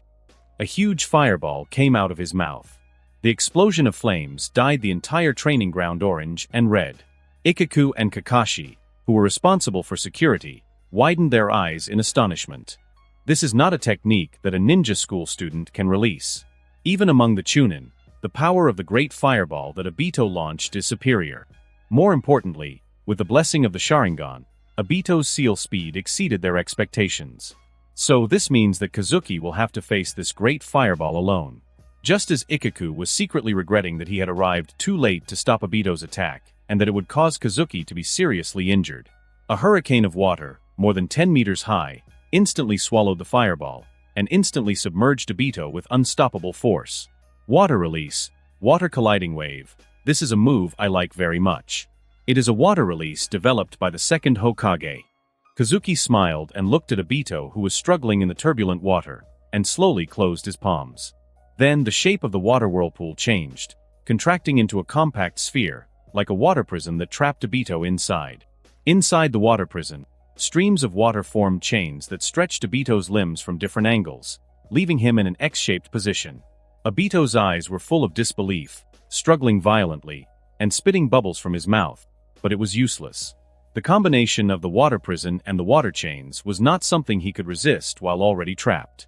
In such a shameful posture, Obito saw Rin from the corner of his eye while struggling, and she seemed to be standing not far from him. He couldn't allow Rin to see this ridiculous posture. Obito struggled harder and harder, but his efforts were in vain. The water prison remained intact, and his limbs became increasingly weaker as the oxygen in his body decreased. Kazuki slowly walked in front of him, smiled and looked at him. Well done, Obito. You're fighting very well. These words of encouragement surprisingly sounded like a mockery. Obito, his eyes filled with fury, continued to fight stubbornly, despite being on the verge of drowning. His resistance was becoming weaker and weaker. The scene was deadly quiet. Ikaku and Kakashi both widened their eyes, unable to believe what they saw. Of the two Uchiha, one looked like an idiot and the other, smiling silently, showed unexpected ferocity when the time came to fight. Hatake Chunin, that move looks like the water colliding wave, right? Ikaku did not stop the game. As long as Obito has not admitted defeat, it is not over. And he didn't think that Kazuki would hurt Obito without measure. I think so, but the changes behind it have the shadow of the water prison technique, and the water chain is a change in the nature of the water attribute chakra. Kakashi felt like his mind was about to explode. Although he was already a Chunin-ranked ninja and a genius, he had never seen anything like this. Also, this water release was used in a waterless environment, but judging by the scale, Kakashi was explaining to Ikaku, but also analyzing for himself. In short, with just this amount of chakra and the mastery of water release, Uchiha Kazuki has at least the ability of a special jonin. Why has this guy been in the ninja school? Kakashi felt a strange discomfort in his chest. He graduated at the age of 6, was the genius who captured the attention of the entire village, and although Kakashi had never mentioned it, he was filled with incredible arrogance. As the son of Hatake Tsukumo, Kakashi didn't think there were any shinobi of his generation who were on his level, even if Kazuki was 4 years older than him. He thought he had surpassed his peers and was on his way to becoming a jonin. However, it seemed that Kazuki had already reached that level and had not bothered to show his strength, remaining in the academy in silence. This made Kakashi feel an inexplicable shame and caused him to look curious and spark a rivalry towards Kazuki. Don't you surrender yet? Uchiha Obito, if you continue like this, you will die. Kazuki looked up at Obito, who was struggling in the water prison, and said softly, "Nod 3 times, and I'll let you out." Obito, struggling to resist the feeling of suffocation and the pain in his lungs, bowed his head sharply. His Sharingan spun frantically. Kazuki looked him straight in the eyes. "This is bad. Ikaku keenly caught this detail and frowned. I was still careless, Kazuki-kun. Obito's smile turned fierce, and his genjutsu covered Kazuki instantly. But it was different from what he expected. Kazuki still stood there with a smile. His eyes remained clear. Uchiha Obito, although I don't have a Sharingan, I have a firm belief, that is the will of fire.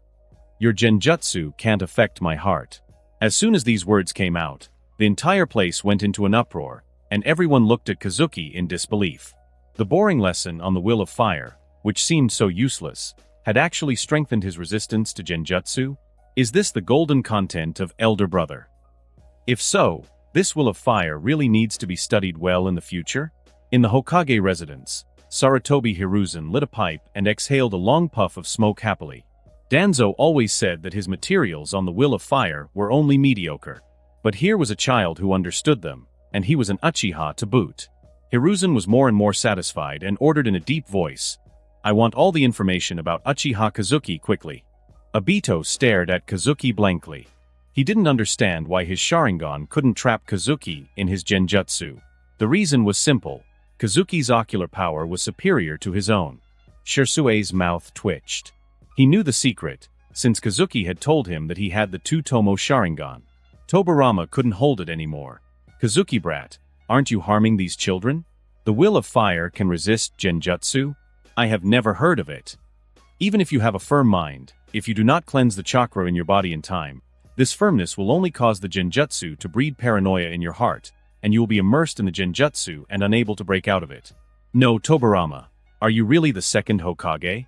Are you trying to destroy the foundations of my Konoha? Kazuki admired the despair on Obito's face and criticized the white-haired man without the will of fire. You see? After my words, who among my companions has not felt admiration for the will of fire? Besides, isn't that how I resisted his genjutsu, thanks to the will of fire? Where is the problem? You can resist genjutsu, isn't it because of your damn Sharingan? Tobirama's expression was a little broken.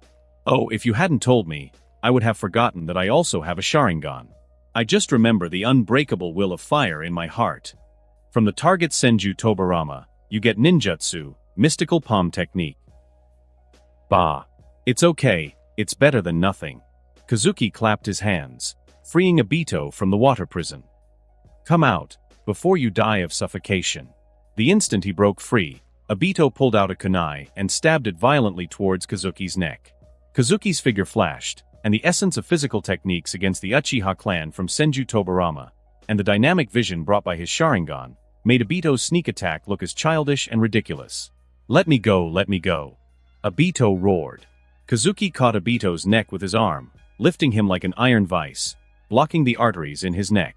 Kazuki held Obito like this, slowly turning him around to show him to the audience.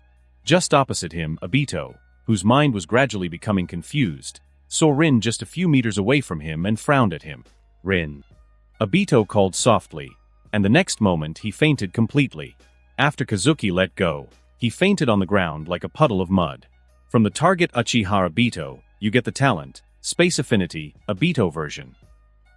Ikaku-sensei, I'm sorry, I didn't control the degree of water release just now and broke the box for drawing lots. Kazuki turned his head and smiled apologetically at Yumano Ikaku. After experiencing Obito's defiant attitude, Ikaku felt somewhat flattered by Kazuki's politeness. He waved his hands repeatedly. Don't worry, Kazuki-kun, your strength doesn't need to be proven in the third match. Ikaku-sensei, rules are rules. I still have to accept the third match. Kazuki rejected Ikaku's kindness, turned his head to look at the classmates who looked at him with admiration, and said softly, Are there any classmates who want to spar with me? Almost everyone fell silent. Who would dare challenge someone who could defeat an Uchiha with a Sharingan awakened? Kazuki-kun, my companion on the path of youth, let me challenge you. Might Guy burst into tears, stepped out of the crowd, and clenched his fists. Kazuki-kun, this is your burning youth. Please forgive me for previously thinking that you had lost faith in becoming a ninja. It turns out that you have been working silently, honing your skills until you reached this level, and yet you have been so modest. And I was lost in fleeting achievements, even thinking of graduating early this year. But you have remained in ninja school for 5 years and have even managed to resist the Sharingan Genjutsu with your youth. Please do your best, Kazuki-kun. Let me feel the taste of your youth through your power and conviction. Might Guy's expression was a real sight. There was excitement, regret, excitement, and embarrassment. Off to the side, Ikaku silently picked up the unconscious Obito and looked at Might Guy with relief and satisfaction. After Kazuki showed his exquisite water release technique. When he said he would continue to choose a third opponent, almost everyone present subconsciously retreated, their eyes became evasive, and no one dared to look directly at Kazuki.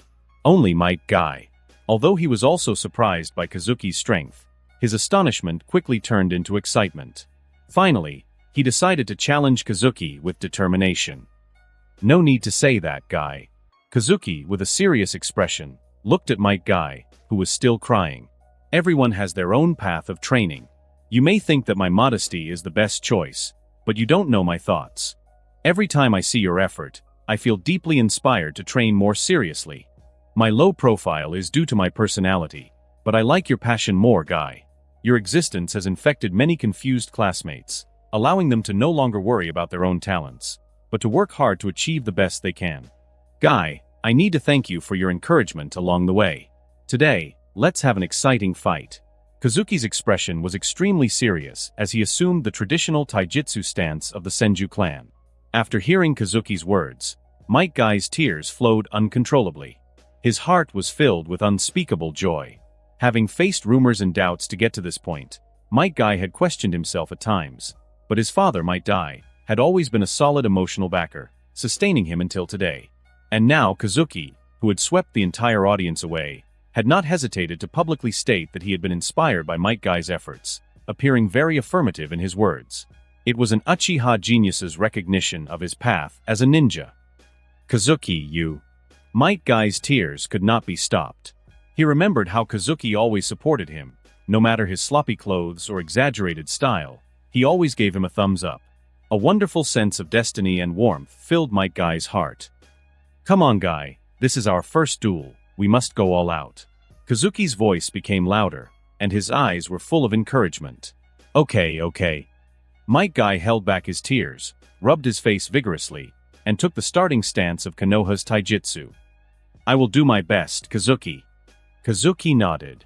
The next instant, Kazuki's figure moved rapidly at an incredible speed as he charged towards Might Guy.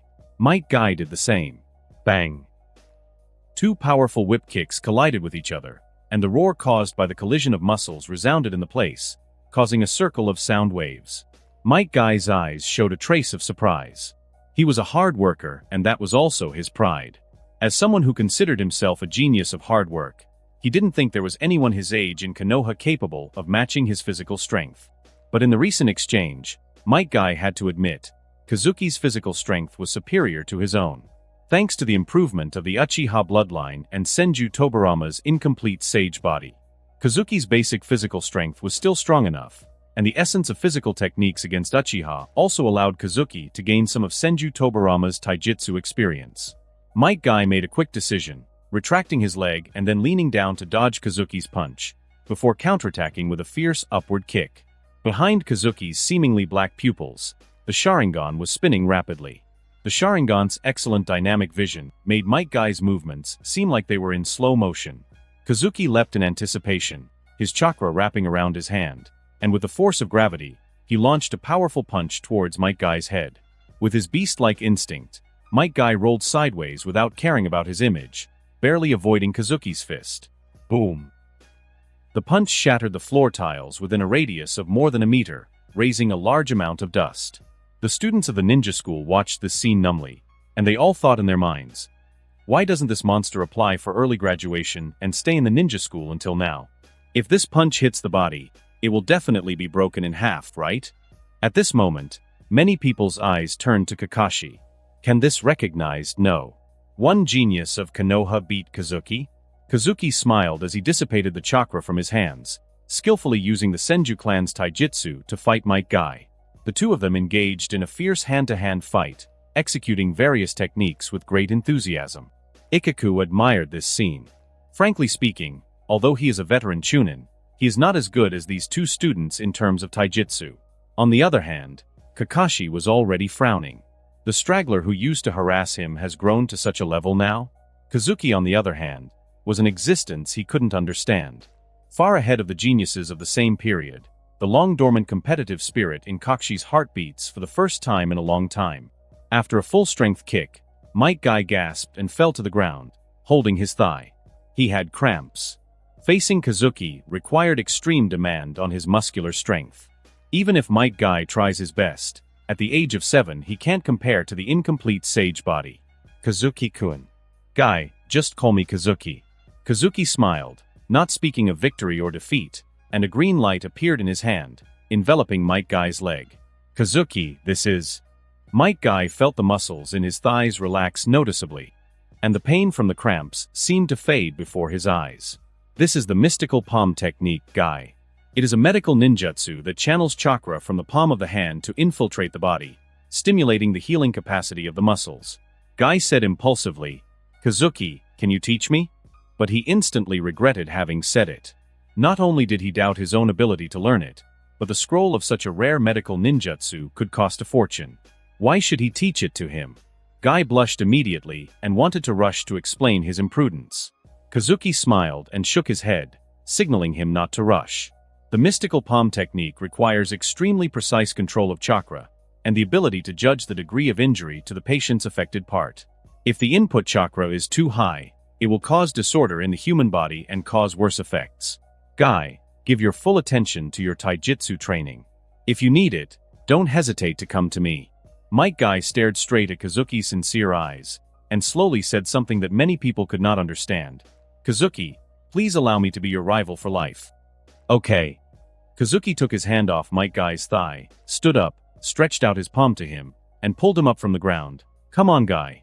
Detecting strong emotion of rivalry in Might Guy, bound as target.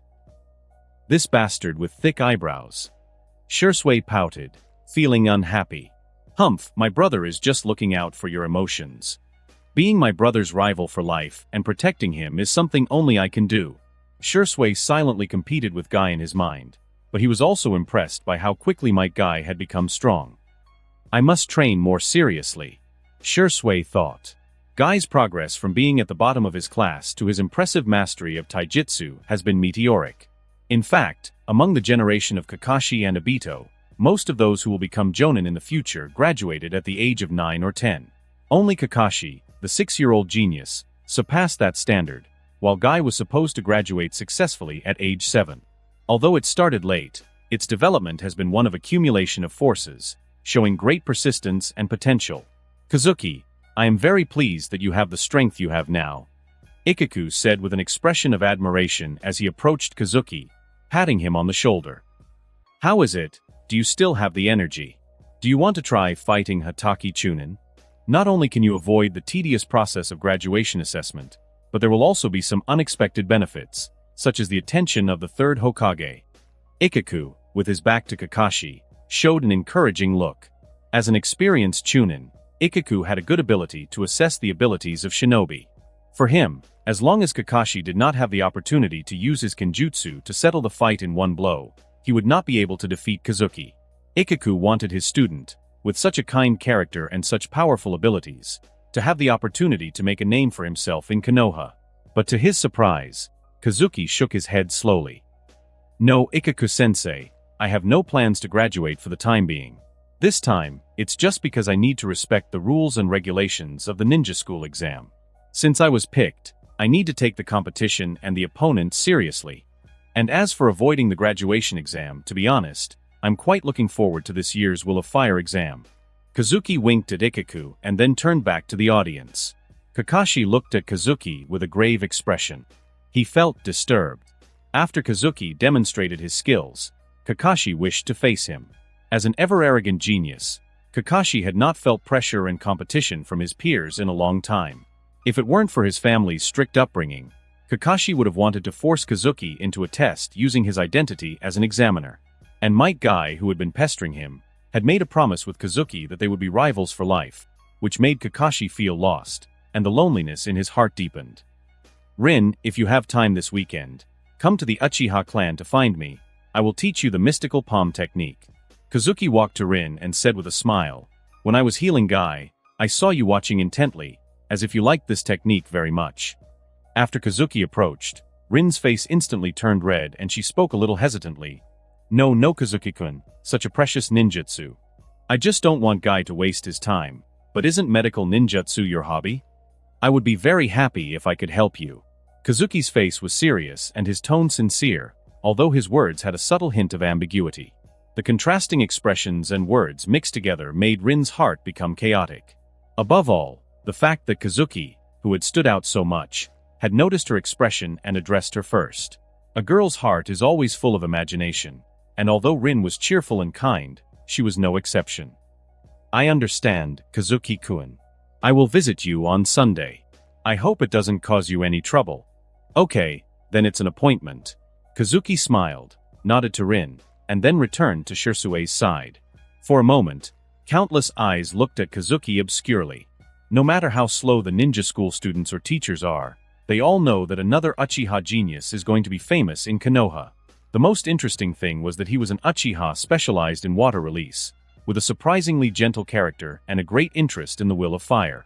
Many ninja school teachers saw the scene of Kazuki and Might Guy encouraging each other, and their eyes lit up.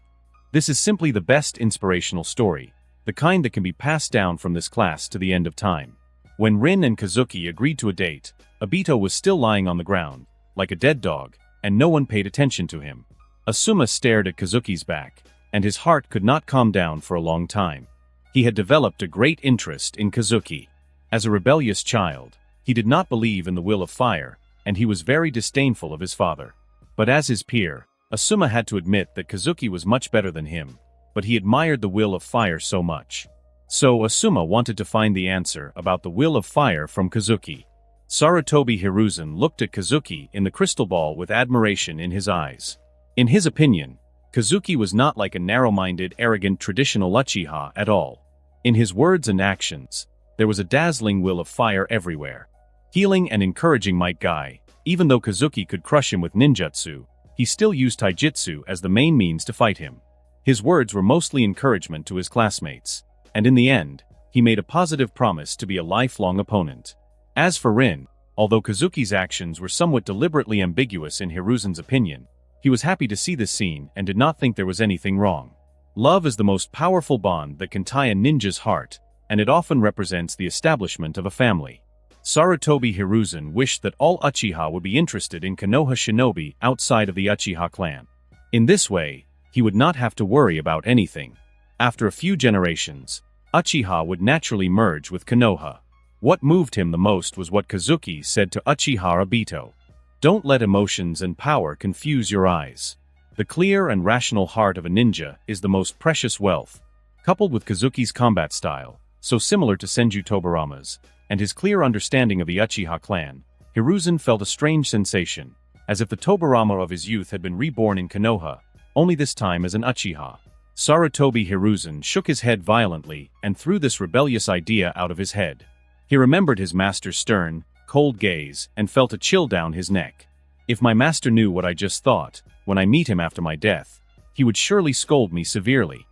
Hiruzen smiled and shook his head, muttered a joke to himself, picked up the report on Kazuki sent by the Umbu, and read it attentively. His expression became more and more exciting. After reading it, Hiruzen pondered for a moment and slowly exhaled a puff of smoke. Kagami, Uchiha Kazuki is actually your descendant? If so, the situation is different. No wonder Kazuki loves the will of fire so much and even imitates the teacher's fighting style. The root is here, then everything makes sense. He is a good child with a good family background. Since you passed away, the relationship between the village and Uchiha has become more and more tense. I, your old teammate, have not been able to take care of your descendants. Please forgive me, Kagami. For a moment, Konoha's half-century-old Hokage closed his eyes, and many chaotic thoughts appeared in his mind. Playmates in childhood, teammates in youth, descendants of friends, the entanglement between Konoha and Uchiha. After a long time, Hiruzen slowly opened his eyes and said to himself, I still need to talk to this little guy in person before I can make the next plan. What happened today will soon be known to the Uchiha clan. Let's see their reaction first. An 8-year-old genius with a 2-tomo Sharingan, and Kazuki, a child who resembles the master so much. There are so many talents in the Uchiha clan, enviable talents. Recalling Kazuki's words, Hiruzen smiled slowly. By the way, Kazuki mentioned that he is looking forward to the evaluation on the interpretation of the Will of Fire. In that case, I will personally take care of the questions and correction of the exams to see how he performs. Hiruzen calmly stood up and headed to the ninja school, preparing to spend an afternoon as a substitute teacher. Brother, what are you going to do in the future?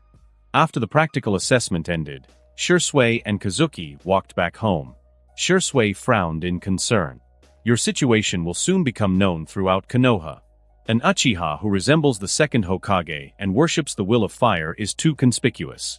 From now on, both the Uchiha clan and Konoha's higher-ups will be keeping an eye on you. You understand, right? Brother, given the clan's current attitude towards Konoha, they will definitely be very resistant to your performance. They will surely send people to suppress you, and Konoha's top leaders may not accept you. Shursui's expression became more and more serious, and even his eyes were a little melancholy. Kazuki looked at Shursui in surprise and laughed. What's more interesting is that when Kazuki stood up and took the path that Shursui originally wanted to try with a stronger momentum, the 6-year-old Shursui seemed to have become wiser than when he was 15 years old. He saw through the faces of Konoha and Uchiha's high-level officials and felt extremely worried about his brother Kazuki. Maybe that's what it means to be an Uchiha. When things happen to themselves, their thinking tends to be extreme, but if it happens to their brothers, their brains will run very clearly and at high speed. Kazuki hugged Shursui by the shoulders, laughing as he squeezed him tightly. You still know? A mere 6-year-old kid, you actually wanted to do such an adventurous thing before. Don't worry, my Will of Fire is impeccable. My identity is that of the descendant of Uchiha Kagami. The ninjutsu I'm good at is the second Hokage's water release, and I even said in public the relationship between the Sharingan and emotions. Konoha's higher-ups will be keeping an eye on this test. My profile is perfectly designed, so you don't have to worry about me. As for the clan, I will take care of that. The shinobi of the Uchiha clan only understand the language of fists, and I am very good at handling that. Kazuki pinched Shursui's flushed face, his eyes deep. He doesn't care about the Uchiha clan or Konoha, he only believes in his own strength.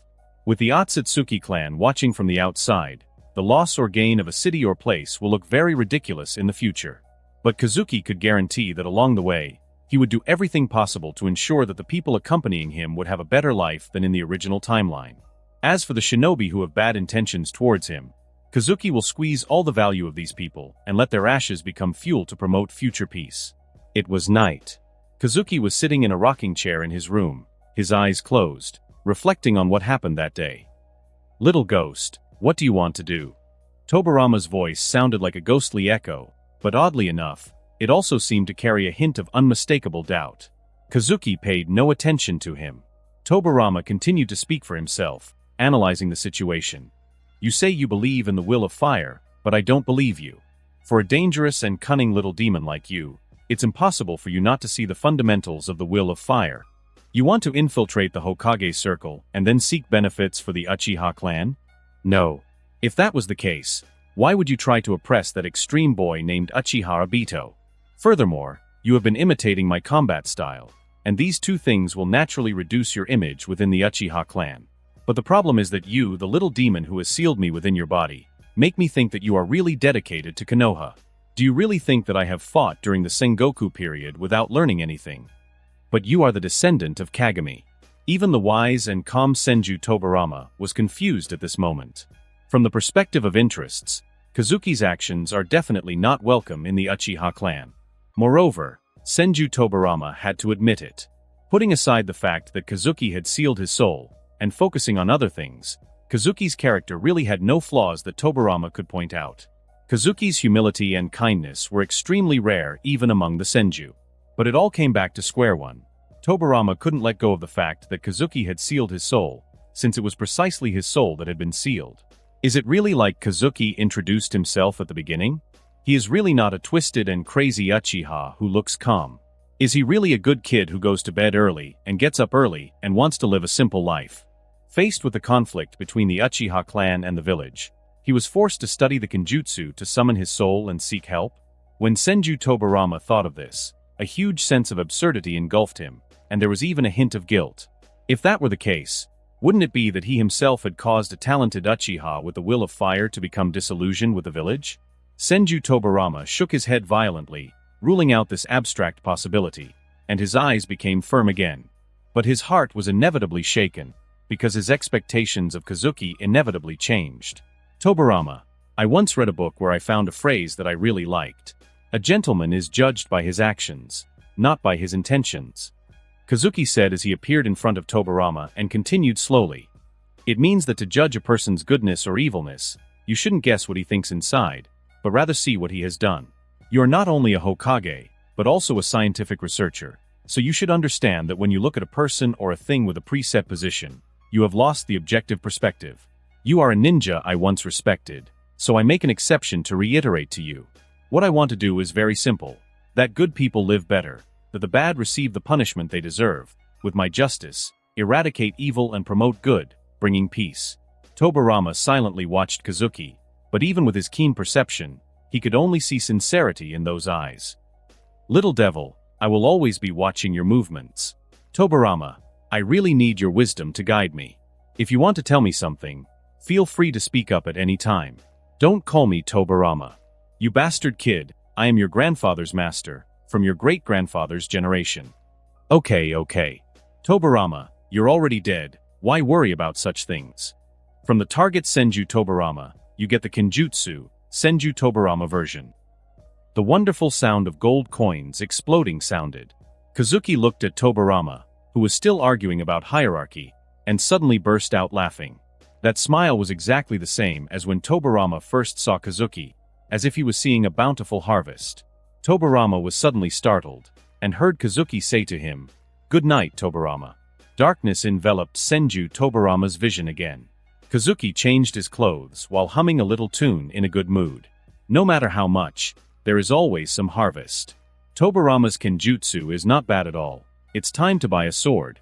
Right, there seem to be several good swords from the Sengoku period in the house's storage room. I must go and see them tomorrow morning. As Kazuki finished his milk, did warm-up exercises, and fell into a deep sleep, that night, many people in Konoha couldn't sleep. In the next room, Shursui tossed and turned, thinking about how to improve his strength as soon as possible. He felt that Kazuki was under too much pressure. Might Guy, accompanied by Might Dai, excitedly ran around Konoha. The recognition from Kazuki made him full of motivation. Noera Rin lay on her bed, unconsciously looking at the moon through the window, thinking about the tickling feeling when Kazuki's fingers touched her throat, and her face flushed again. Kakashi stared at the short sword in his hand, wondering if he would have a chance to win if he and Kazuki really fought. Asuma stood in the courtyard of Sarutobi Hiruzen's house, stole his brother's cigarette, stared at the swirling smoke, and his mind was filled with Kazuki, Uchiha and the Will of Fire. Sarutobi Hiruzen was not at home. He was concentrating on writing the test paper in the Hokage's office, setting questions for the subject that Kazuki was looking forward to. Uchiha Obito received the warm attention of the Uchiha clan elders led by Uchiha Setsuna, receiving unprecedented attention. After all, a 7-year-old super genius with the 2-tomo Sharingan is extremely rare in the 1,000-year history of the Uchiha. Senju Tobirama was thinking in the dark. He was increasingly unable to see through Kazuki, but this aroused his curiosity and competitive spirit. Uchiha Madara, who was living in seclusion in the cave, also received news from Obito and Kazuki through White Zetsu at this moment. He looked at the information in his hand and pondered. From Konoha to the shinobi world, this chaotic world and chessboard for shinobi to dance on. Because of Kazuki's sudden appearance, the fate line was slightly shaken. Kazuki slept soundly. The next day, Kazuki brought Shursui to the long-forgotten armory at home. For students in ninja schools, kunai and shuriken are essential ninja tools, but few people bring katana to ninja school. In most cases, katanas are advanced equipment used only by shinobi of chunin rank or higher, who have inherited kenjutsu from their clans.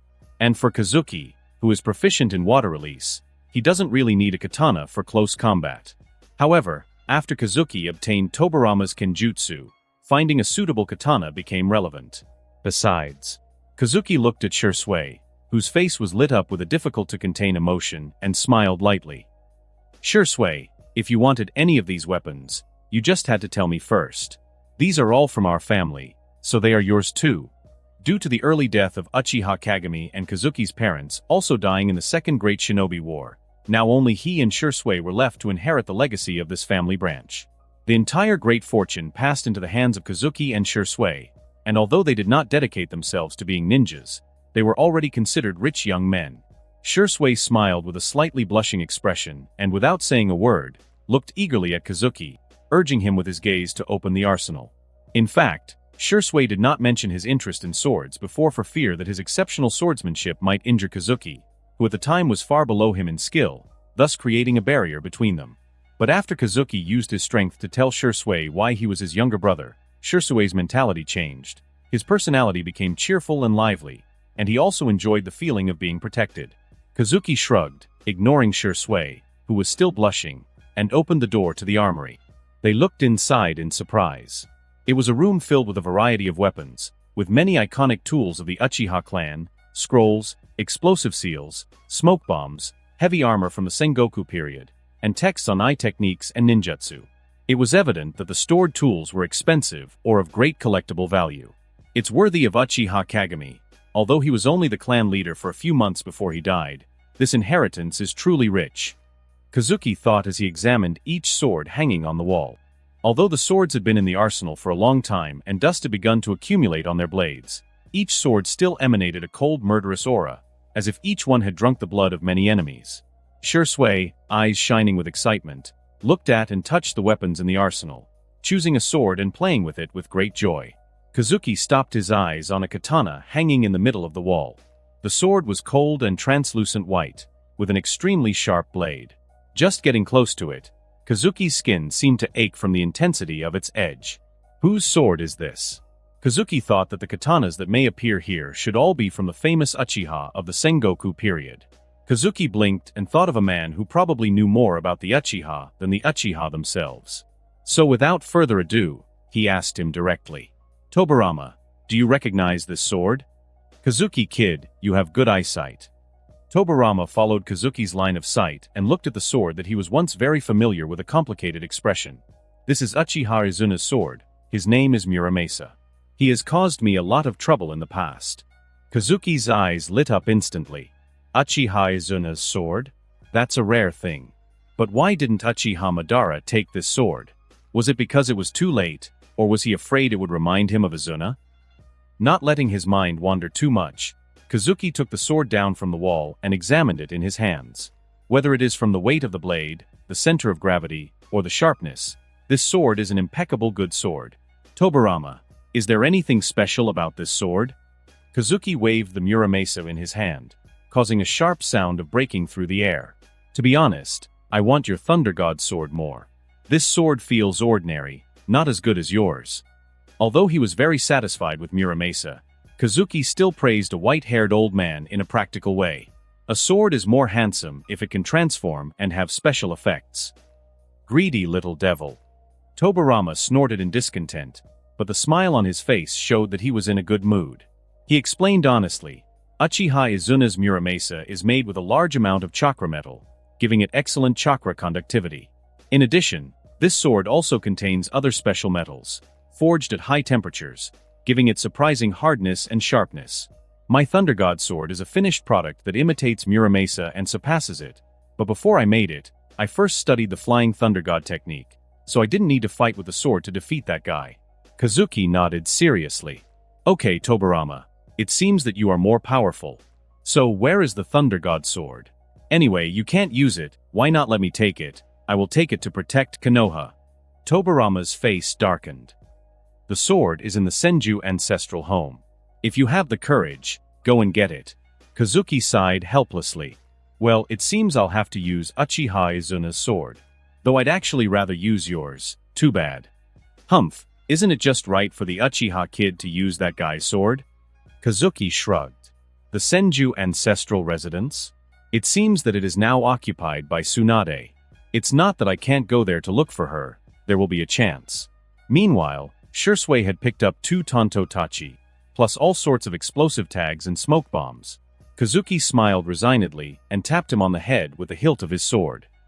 Don't you see that all this equipment is ours? If you want to use it, you just have to come and get it. It seems as if you are afraid that you won't be able to return in the future. Shisui nodded confusedly, and then he suddenly realized, yes, these are all ours. Brother, It turns out that our family is so rich. Kazuki raised his eyebrows. What do you think? At this time, Uchiha Obito was in the clan warehouse, accompanied by Uchiha Setsuna and Uchiha Fugaku, selecting his equipment. Obito, don't torment yourself over the failure of the past few days. You are only 7 years old, while Uchiha Kazuki is already 11. That 4-year difference is crucial for a ninja to improve his skills. In the history of our clan, a genius who awakens the Sharingan at the age of 7 like you is extremely rare. With the support of the clan and your effort, surpassing Uchiha Kazuki will be a piece of cake for you, Setsuna said, patting Obito on the shoulder, with a serious and excited expression, full of encouragement. Uchiha Setsuna, who claimed to have inherited the will of Madara, is the representative of the hawkish figures of the Uchiha clan. He advocated using force to force Konoha to make concessions. It would be best to directly overturn the Hokage building and let the Uchiha clan take charge in one step. But the embarrassing thing is that Uchiha Setsuna didn't choose the right time. He chose to start the rebellion before the First Shinobi World War, after the death of Senju Hashirama. He thought at the time that after Senju Hashirama died, the Hokage system only had the insidious Senju Tobirama as the pillar, and there was nothing else except conspiracy and trickery. He thought that the remaining shinobi of Konoha were nothing in front of the power of the Sharingan, as if he had forgotten how Uchiha Izuna died. So he launched a fierce attack on the Hokage residence. After that, Uchiha Setsuna was captured by Senju Tobirama, and he didn't even use the Flying Thunder God technique. Senju Tobirama was very humane and didn't execute him. He was imprisoned until he was released in recent years. But after being in prison for 20 years, Uchiha Setsuna did not change his original intention. Instead, he became a more extreme hawk, vowing to overthrow high-level Konoha officials. After being released from prison, Uchiha Setsuna keenly noticed that the Uchiha clan and Konoha were drifting apart. With his deep experience in the clan and his ability to stir up the emotions of the clan members, he quickly became Uchiha Fugaku's think tank and the elder of the Uchiha clan. After Uchiha Obito showed his talent at the ninja school, Uchiha Setsuna was so excited that he found Uchiha Obito that night and told him that the clan would train him vigorously. In Uchiha Setsuna's eyes, Uchiha Obito was a perfect piece of material that had not been trained by anyone. As long as he was brainwashed a little, he would definitely be a seed that would lead the Hawk faction to a better future. Come, Obito. I've already discussed this with clan leader Fugaku. You're free to ask for whatever you need. Setsuna wrapped his arms around Obito's shoulders, a red glow in his eyes, as if his pupils were glowing. The essence of Madara-sama's fire release and Izuna-sama's kenjutsu are at your disposal, as well as the records of the Sharingan. Ninja tools and ninjutsu are available to you without restrictions. Remember, as a member of the Uchiha clan, if you focus on training your Sharingan, there will be no enemy you cannot defeat.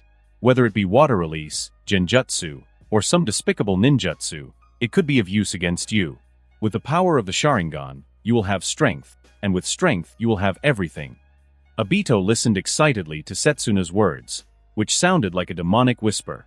He was trembling slightly, with an excited expression on his face. Seeing the red glow in Setsuna's eyes, his own Sharingan began to spin slowly, as if responding to some energy. This is the first time that, besides Noera Rin, there is someone who cares about him so much. In the past, because he was mediocre in talent among his peers in the clan, Obito was like a transparent person in the Uchiha clan. But today, the leader and the elder of the clan showed him a kind and caring attitude, comforting him all night. Uchiha Obito also thought that the attention he received now was not from true feelings, but just because of his talent. But Uchiha Setsuna understood this point clearly, and with tears in his eyes, he told him about the clan's current difficulties and thus he could not pay attention to him in time, and humbly apologized to him. This old-fashioned routine was quite effective and easily won Obito over. He couldn't resist Setsuna's persuasion at all. His pure and stupid heart was completely bought off. In particular, Uchiha Setsuna even used his pupil power to subtly adjust Uchiha Obito's emotions. Leader Fugaku, Elder Setsuna, thank you for your concern. I will not let you down and will strive to improve the clan's prestige. Obito clenched his fists with tears in his eyes, full of ambition. It was as if he had already become the pillar of the Uchiha clan, easily defeating Kazuki with his extraordinary power, becoming the leader of the Uchiha clan, changing the situation of the clan, marrying Rin, and reaching the pinnacle of his life. Good boy, just practice with peace of mind. Whether you have difficulties or confusion in your practice, come to me at any time. As for Uchiha Kazuki, he is just the descendant of a traitor who went astray and surrendered to the enemy. He may seem stronger than you temporarily, but in fact, he has exhausted his potential and has no future. Setsuna looked with satisfaction at the desire in Obito's eyes and led him to the clan's secret room, where she began choosing resources for him. Uchiha Fugaku looked at this scene with worry. Although he succeeded to the position of clan leader at the age of less than 30, he did not have a strong voice in the Uchiha clan, and needed Uchiha Setsuna, an old veteran, to help him gain a foothold. But in fact, Uchiha Fugaku was not a hawk, but still wanted to repair relations with Konoha and find a way to coexist. Uchiha Setsuna's description of Kazuki as the descendant of a traitor in his previous words was obviously a reference to Uchiha Kagami, which made Uchiha Fugaku feel very unhappy. Can the Uchiha clan really rebel? Although the Uchiha with 3 Tomo are powerful, Konoha has almost 10 Kage-level shinobi, and the number of Jonin far outnumber them. While Fugaku was struggling with his thoughts about the strained relationship between Konoha and the Uchiha clan, Uchiha Obito had already collected a large amount of ninja tools and scrolls, donning a new set of clothes. After that, Uchiha Obito reluctantly bade farewell to Fugaku and Setsuna, his temperament slightly transformed. Setsuna bid Obito farewell kindly, but once he left, although she was still smiling, her eyes turned cold and ruthless. Clan leader Fugaku, we have dealt with Obito, so the next step is to deal with Kazuki. Openly criticizing the Sharingan, talking about the will of fire, and using that bastard Senju Tobirama's tricks as a combat method, this is simply the greatest provocation to the Uchiha clan. Leave it to me. I'll crush him, Setsuna said in a deep voice, and then looked intently at Fugaku. After a moment, Fugaku nodded expressionlessly. Since the Setsuna clan elder has decided, let's do it. Kazuki's family training camp. Kazuki, wielding Muramasa, faced Shisui, who wielded 2 Tontos. Idiot. When using a blade, you must conserve some strength. Unless you are sure you can kill the enemy in one blow, Kazuki said with a smile on his lips. With ease, he deflected Shisui's 2 Tontos and suddenly launched a slash towards his face. Shisui activated his Sharingan to the maximum, but unfortunately, although the dynamic vision given to him by the double Tomo allowed him to see Muramasa's trail, his body was unable to react in time. He could only watch as Muramasa descended towards him. The blade stopped about a centimeter from Shisui's forehead. Kazuki looked at Shisui with a smile and said softly, "Do you understand now? If you conserve some strength, when your attack is blocked, you will have enough energy to defend yourself and you will not be left in a completely passive situation. Especially for a shinobi, who must deal with genjutsu and ninjutsu that confuse the opponent's vision. Rushing into an attack without reservation is not advisable." Cold sweat dripped slowly on Shisui's forehead, and he nodded seriously. "I know, brother." At this moment, Shisui was both grateful that he had such a strong and patient brother to guide him and felt a little frustrated. He thought that his swordsmanship talent was already excellent, but it was full of loopholes in front of Kazuki. What Shisui didn't know was that he thought he was fighting with Kazuki, but in fact he was fighting with Senju Tobirama in every round. The kenjutsu he developed inherited his sharp, practical and sinister style, integrating genjutsu and chakra slashes, and was a formidable tool for assassinating and annihilating families.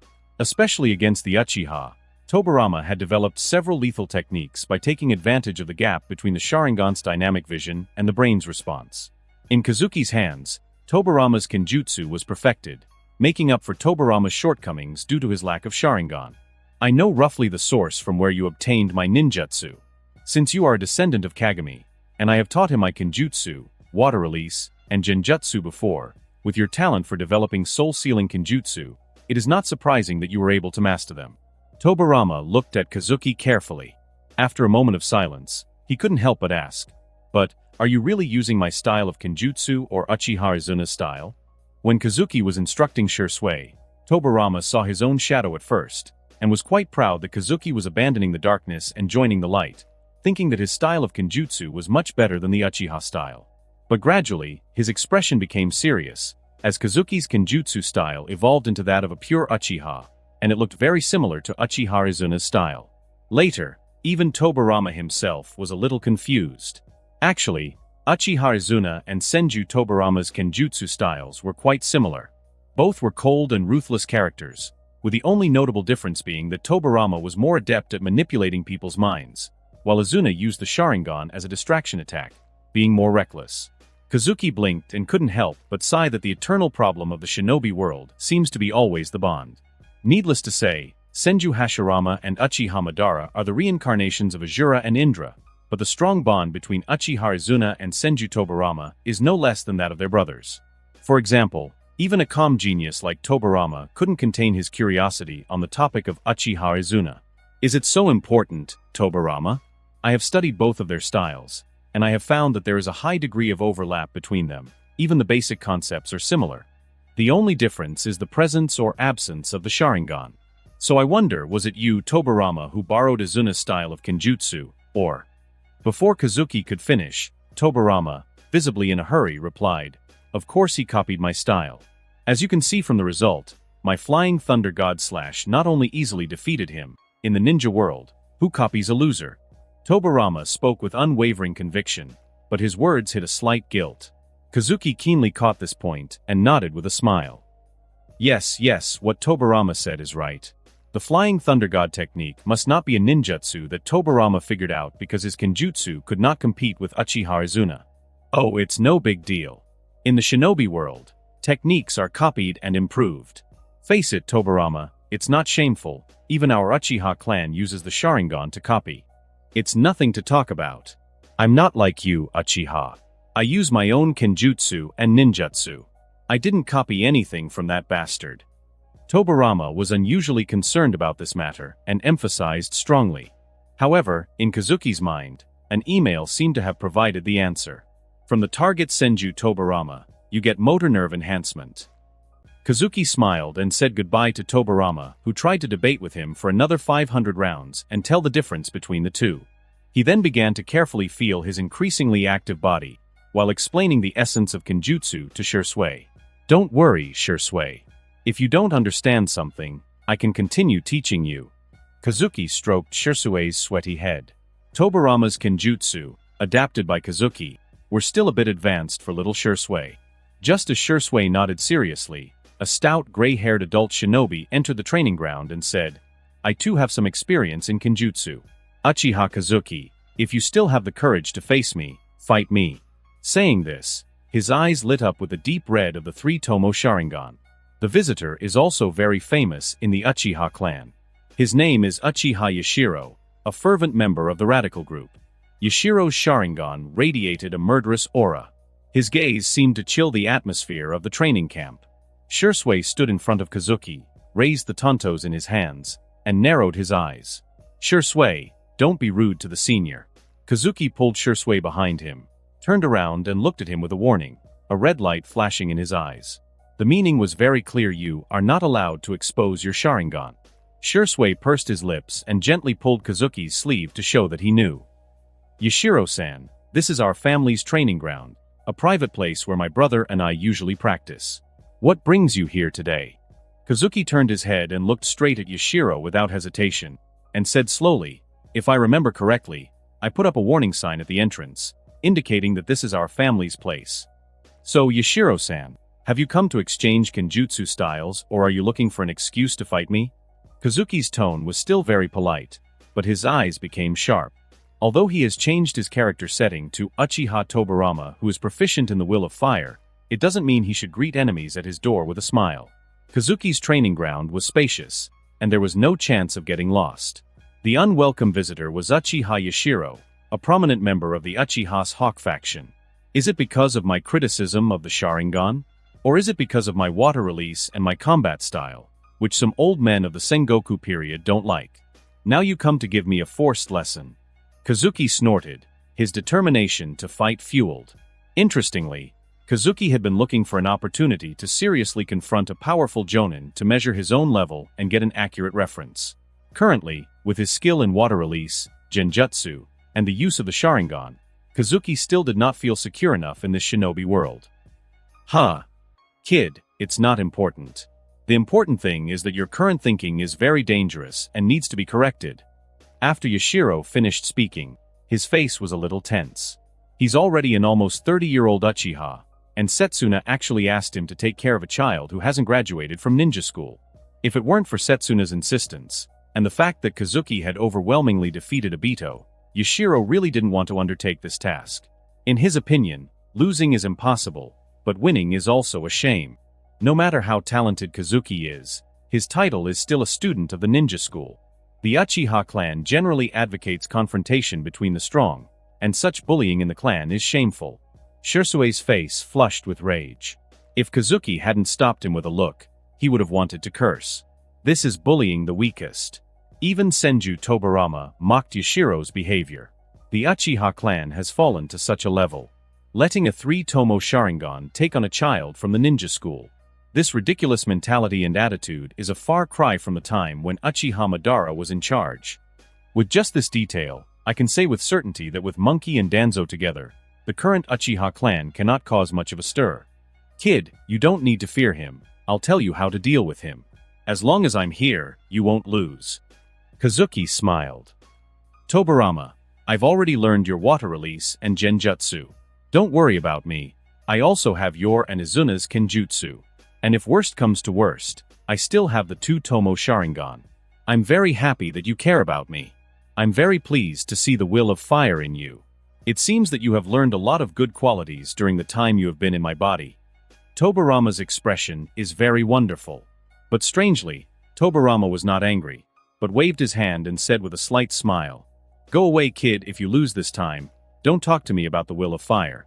I tell you, whether in Uchiha, Senju, Konoha, or the shinobi world, only the winner can talk about the will of fire, and the loser is not qualified to speak." Kazuki nodded in understanding, and then shook his head in surprise. Tobirama, what you said is not in line with the will of fire. I have to teach you.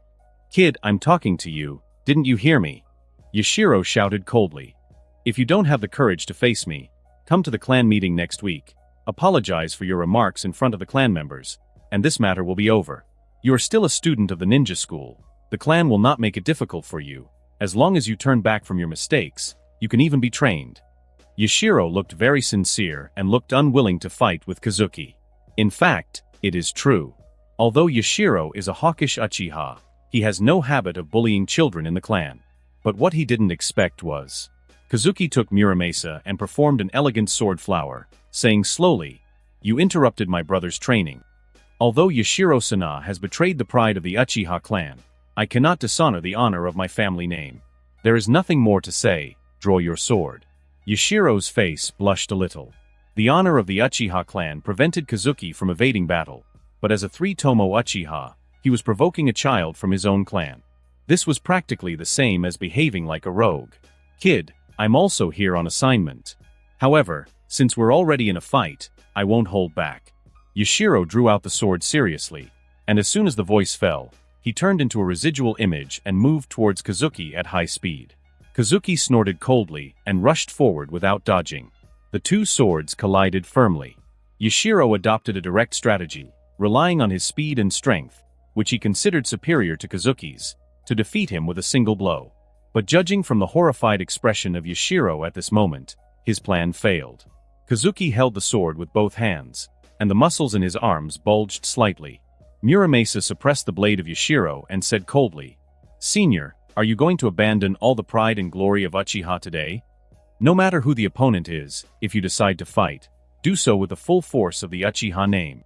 Yashiro's face was grim as he fought with all his might against Kazuki's power, cursing in his mind, "I'm already using all my strength. Are you a member of the Senju clan? Why are you so strong? And now you tell me that? How am I supposed to get out of this situation?" At the moment when Yashiro's thoughts were disturbed by Kazuki's words, Kazuki's attack suddenly stopped, while Yashiro continued to push forward. Unable to regain his balance in time, he leaned dangerously forward.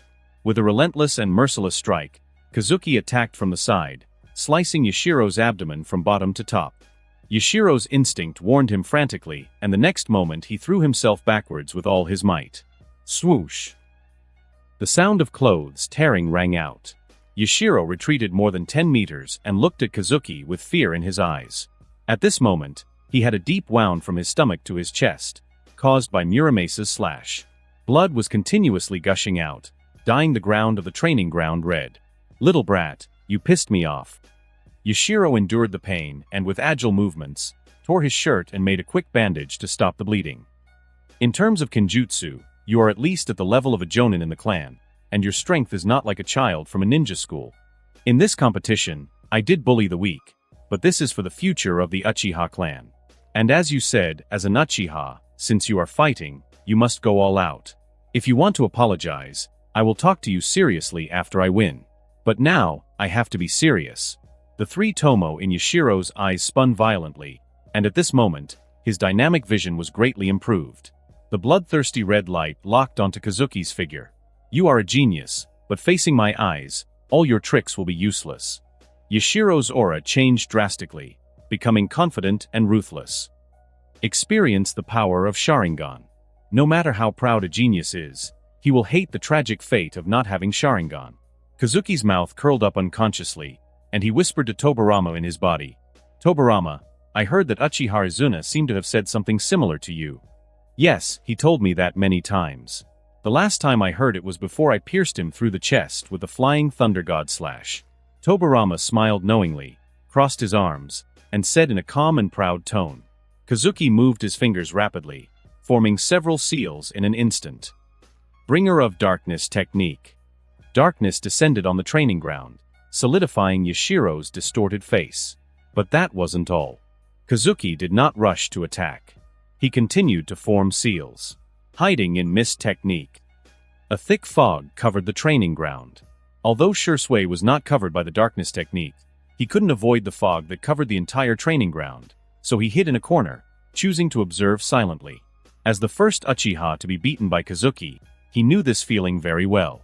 That was the bad mood when the rhythm was controlled by others. Every step was wrong, and the desperate resistance could only be embarrassing. Little Shursui sat on the ground leisurely, looking in the direction of Uchiha Yashiro, with a trace of pity in his eyes. Yashiro wanted to mock Kazuki, but the darkness completely enveloped him. Humph! A mere genjutsu dares to challenge the Sharingan. Yashiro laughed ferociously, his eyes glowing with a red glow. But the darkness did not dissipate, and Kazuki's attack was already on its way. The powerful sword fell straight from the top of Yashiro's head, intending to split him in two. Yashiro was shocked. He couldn't believe that the Sharingan couldn't undo Kazuki's genjutsu. His eyes reddened as he increased his ocular power to the maximum, with veins visible around his eyes. But even so, he could only barely see the trajectory of Muramesa's blade. A ruthless slash of the sword came down, and Yashiro rolled sideways without any grace, avoiding the fatal blow. But this time, his arm had a new wound, a very deep cut. This is freaking, Yashiro recalled. It's a genjutsu that was recorded in the clan classics, developed by Senju Tobirama specifically for Uchiha. How could this kid know this trick? Yashiro gritted his teeth, but he felt a strange sense of relief in his heart. Fortunately, Senju Tobirama died. If that bastard had lived another 20 or 30 years, I don't know how many more destructive techniques against the Uchiha clan he could have developed. Yashiro-san, you need to focus. Kazuki's voice sounded in the darkness, ethereal and cold. I don't want to kill you, but if you get distracted, I'll be forced to stain my hands with the blood of my own clan. Next time, I will cut your left shoulder. This damn brat. Yashiro endured a sharp pain that pierced his bones, forcing himself to remain calm. He had not encountered such an embarrassing situation for a long time. Kazuki's kenjutsu far exceeded his expectations. Although Kazuki's genjutsu is strange, the Sharingan can definitely be broken, but I need time. I can't let him continue to control the situation like this. My injury is not good. If I delay it any longer, I'm afraid I will lose too much blood, and then everything will be over. Yashiro suddenly formed a seal and spewed out a large amount of gray smoke from his mouth. Fire release, hiding in ash and dust technique. Yashiro extracted chakra fiercely and continued to spit out smoke until the entire training ground was covered. Under the cover of smoke, Kazuki, who had lost his vision, was pulled back to the same starting line as him. The particles that formed the hiding in ash and dust technique met Kazuki's hiding in mist technique, and the mist quickly dissolved the smoke, turning into a gray mist. Taking advantage of this brief opportunity, Yashiro forced his Sharingan to its maximum, blood veins spreading across the whites of his eyes. Boy, let's see what other tricks you have. Finally, the power of the Sharingan broke through the darkness in front of him. Yashiro enjoyed the return of light, but the grayish mist that appeared left him stunned. Yashiro had planned to use the smoke to buy time, thinking that once the darkness cleared, the smoke would not be an obstacle to his Sharingan. But the dense mist absorbed the ashes and dust, making it even heavier, and the feeling of oppression was as intense as the darkness of the genjutsu. Could it be that my actions were all calculated by Uchiha Kazuki? Yashiro was shocked. This disparity, which defied everything he had ever known in his life, made him feel an emotion he could not face: fear. In the moment of distraction, Kazuki's blade chopped his left shoulder from an unknown position. The shoulder muscles were severed, and Muramasa took delight in drinking Yashiro's blood. Yashiro spun violently to attack, but his sword failed to catch Kazuki. His powerful blow only cut through the air, creating a buzz in the training ground. Again, everything returned to calm. Yashiro forced himself to be alert. He could hear the crisp chirping of larks in the distance, the shaking sound of leaves in the breeze, and even the hawking of vendors in the distance. But there was no sound about Kazuki. Yashiro felt a huge sense of absurdity in his heart, as if he was in a cage independent of this world. No, absolutely impossible. I will not lose to a brat like you. Feeling the uncontrollable fear in his heart, Yashiro could not stand his cowardice and continued to spit out a lot of gray smoke crazily. Pay attention, this time it's the fire release, ash pile burning. Tobirama intervened the moment Yashiro acted. Excessive temperature will evaporate water vapor. Don't be too confident in the hiding in mist technique, kid. Kazuki nodded. Understood. Fire release, great fire annihilation. In the next instant, Yashiro used a furious flame that dried up the steam and detonated the entire training camp. Finally, after an all-out effort, Yashiro managed to clear the cursed fog and his Sharingan began to see the light again. This time, I won't lose. Yashiro, covered in burns, frantically moved his eyes in search of Kazuki, but what he saw nearly caused him to collapse. Beside Kazuki and Shursui, the flowing water wall firmly blocked all the flames for them. There was no sign of injury, and even their hair was not messed up. Kazuki held Muramasa and looked at Yashiro with pity. Yashiro-san, I am very disappointed in you. As an Uchiha, you have lost the wisdom of fighting. Fear and anger will not give you power, they are only the inner cries of the weak. Yashiro covered his injured shoulder, and his eyes trembled. He really hated this feeling, and he was also extremely afraid of this kind of battle. Kazuki seemed to have the ability to foresee his every move. Every action was under the enemy's control. I think that for a powerful Uchiha, the Sharingan can only be one of his weapons. Even without the Sharingan, the Uchiha clan's ninjas should be strong men who look down on the ninja world. But since Yashiro-san loves the Sharingan so much, I will fight you in the Uchiha way. Kazuki made the Sharingan slowly show in his eyes, his ocular power challenging Yashiro's Sharingan, and he severely reprimanded him. Raise your sword. Looking at your bewildered state, you don't deserve to be called Uchiha. Yashiro obediently raised his katana, looking in confusion at Kazuki's Sharingan, feeling completely disoriented. Kazuki moved quickly, Muramasa in hand, and with a red glow in his eyes, his blade ruthlessly slashed at Yashiro as he reprimanded him. Kenjutsu must be combined with eye power. If you only know how to use the Sharingan, then you are a slave to your own eye power. Yashiro staggered. Kazuki's eye power left him in a state of confusion, his mind spinning. Immediately, Muramasa's blade tore his flesh and blood again. Calm down, use the Sharingan to copy my physical skills and break the rhythm of my attack. Kazuki instructed Yashiro in this way, and Shursui on the side watched this scene intently, his eyes full of admiration, and he was like a sponge, greedily absorbing knowledge. Where are your eye techniques? You are at a disadvantage in the fight. Use genjutsu to interfere with the enemy and keep your distance. You only know how to use eye techniques? Don't you know how to use ninjutsu? Try to use one hand to make a seal. Your kenjutsu is chaotic, and your reaction doesn't keep up with the dynamic speed of the Sharingan. Try to slow down the pace of the fight. Kazuki carefully instructed Yashiro. But every time Kazuki gave an indication, Muramasa cut deep, representing a painful lesson. Without knowing why, Yashiro remembered when he was young, and his grandfather taught him kenjutsu. Yashiro, study kenjutsu well with your grandfather. In the future, you will become a great shinobi. Your grandfather's kenjutsu was taught by the leader of the Izuna clan. Back then, your grandfather was just a young man who didn't know his own strength when he challenged Izuna-sama. Even though he ended up being defeated, Izuna-sama taught me a lot, and these valuable experiences helped your grandfather survive the Sengoku period. This first principle is to combine ocular power with kenjutsu. His grandfather's advice seemed to resonate with Kazuki's voice, each of them surprisingly similar. Yashiro was trembling all over, with blood marks all over his body, and the appearance of Kazuki in his eyes also changed. It was like UCHIHA Izuna, who was worshipped in his ancestral hall, walked out. But after a closer look, Kazuki looked a bit like Senju Tobirama, who was remembered by every Uchiha. Yashiro collapsed. He was so weak that he knelt on the ground, looking at Kazuki in confusion, muttering to himself, "Who are you?" Yashiro was cut by Muramesa's blade, and his body was covered with blood. The once elegant and serene image now resembled that of a broken fugitive hiding among piles of corpses on the battlefield. Yashiro knelt on the ground powerlessly. The feeling of powerlessness from the massive blood loss made his brain begin to suffocate, and the oppression brought by Kazuki made him recall the precious memories in his life, and a very real hallucination appeared in his eyes. He was stunned on the ground, staring at the blood-stained Muramesa in Kazuki's hand and the red light in his eyes. In his eyes, Kazuki looked a lot like the portrait his grandfather drew of Uchiha Izuna.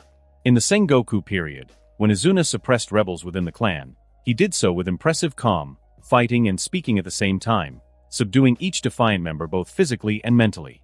He was stern but managed to get everyone to submit willingly, leading the Uchiha clan to greater unity and strength. At that moment, Yashiro belatedly realized that even though Kazuki was only 12 years old, his physique was already comparable to that of an adult shinobi. Before entering this venue, in Yashiro's heart, Kazuki was still a childish child, but now, Kazuki slowly walked towards Yashiro, expressionless. Seeing Kazuki coming over, Yashiro felt a huge panic in his heart. If Kazuki had been fighting the way Senju Tobirama did, Yashiro might have been able to maintain his composure without falling into such a sorry state. Because Senju Tobirama was the Uchiha's sworn enemy. Even if Yashiro was defeated, he would never show such a timid expression in front of an enemy. He would always strive to maintain his dignity. But when Kazuki's image suddenly resembled that of Uchiha Izuna, the nature of the situation changed drastically. Yashiro was like a child caught by his grandfather for doing something wrong. Even if he was spanked and felt very unconvinced, he could still beg for mercy without any psychological burden. After all, no matter what, this is a family matter. Uchiha Yashiro, I am very disappointed in you. As a three-tomo who has been famous in the clan for a long time, you performed so badly. As Kazuki spoke coldly, he infused fire nature chakra into the blade of the sword. The excellent conductivity of Muramesa's chakra caused the sword to become engulfed in intense flames. The heat spread across the ground, leaving burn marks without the tip of the sword even touching it. It's really like. Tobirama sighed from the bottom of his heart. He had heard about what Uchiha Izuna did to gain power in the Uchiha clan. After his father's death, Tobirama even tried to imitate him. A trace of fear arose in the heart of Senju Tobirama. In the past few days, Senju Tobirama's defense has weakened because of Kazuki's attitude and behavior towards Noera Rin, Might Guy, and Yumano Ikaku, but no matter what, he doesn't want to see an Uchiha Izuna appear in the Uchiha clan. That's too dangerous. But just as if to echo what Senju Tobirama was thinking, a ball of water escape chakra emerged from Kazuki's left hand, and it spun violently, forming a sharp turbulence, buzzing in his hand. This is exactly one of Senju Tobirama's secret water release techniques, Hard Whirlpool Water Blade. Senju Tobirama was stunned, looking at this scene thoughtfully, and after a long time he curled his lips. TSK. Let's continue to observe you for the time being, boring kid. Kazuki stood in front of Yashiro and said indifferently, "Who I am is not important. But you, Uchiha Yashiro, who has betrayed the honor of the Uchiha, what do you think I should do with you?" Kazuki looked in the direction of Yashiro's heart, increasing the speed of the water vortex in his hand. Then, he moved his gaze to Yashiro's neck, slowly bringing the flaming Muramesa blade closer to his throat. Yashiro swallowed hard, looking up at the man he couldn't figure out, and said with difficulty, I don't know. I don't know. If you want to stay alive, you'll have to answer whatever I ask you," Kazuki said, moving his wrist slightly to dispel the sword flames and water vortex, but keeping the Muramesa blade on Yashiro's throat. Yashiro felt the coldness of Muramesa and looked up at Kazuki's indifferent Sharingan helplessly. At this moment, he had no doubt that Kazuki in front of him would definitely kill him if he heard an unsatisfactory answer. "Who sent you? What is the purpose of coming?" Kazuki asked, And why did you agree? The elder of the Setsuna clan forced me to come. He believes that your words and existence are not conducive to the atmosphere of the Uchiha clan. So he asked me to attack you and also stand up for Uchiha Obito. I agreed because I think Konoha is really too much now. The restrictions and surveillance on the Uchiha clan are becoming more and more blatant. We are not even given a chance to become Hokage. The future and prospects of the clan are bleak, so I can only support the Hawks. Kazuki nodded slowly. Hawks, what a hawk. Let me ask you, who is stronger between you and me? Yashiro lowered his head. Okay, who is stronger, me or Sarutobi Hiruzen? Kazuki lifted Yashiro's chin with the tip of the blade, forcing him to look at him. Yashiro pursed his lips and said honestly, do not underestimate the third Hokage. He is a man known as the Supreme Shinobi. To his surprise, Kazuki nodded in agreement.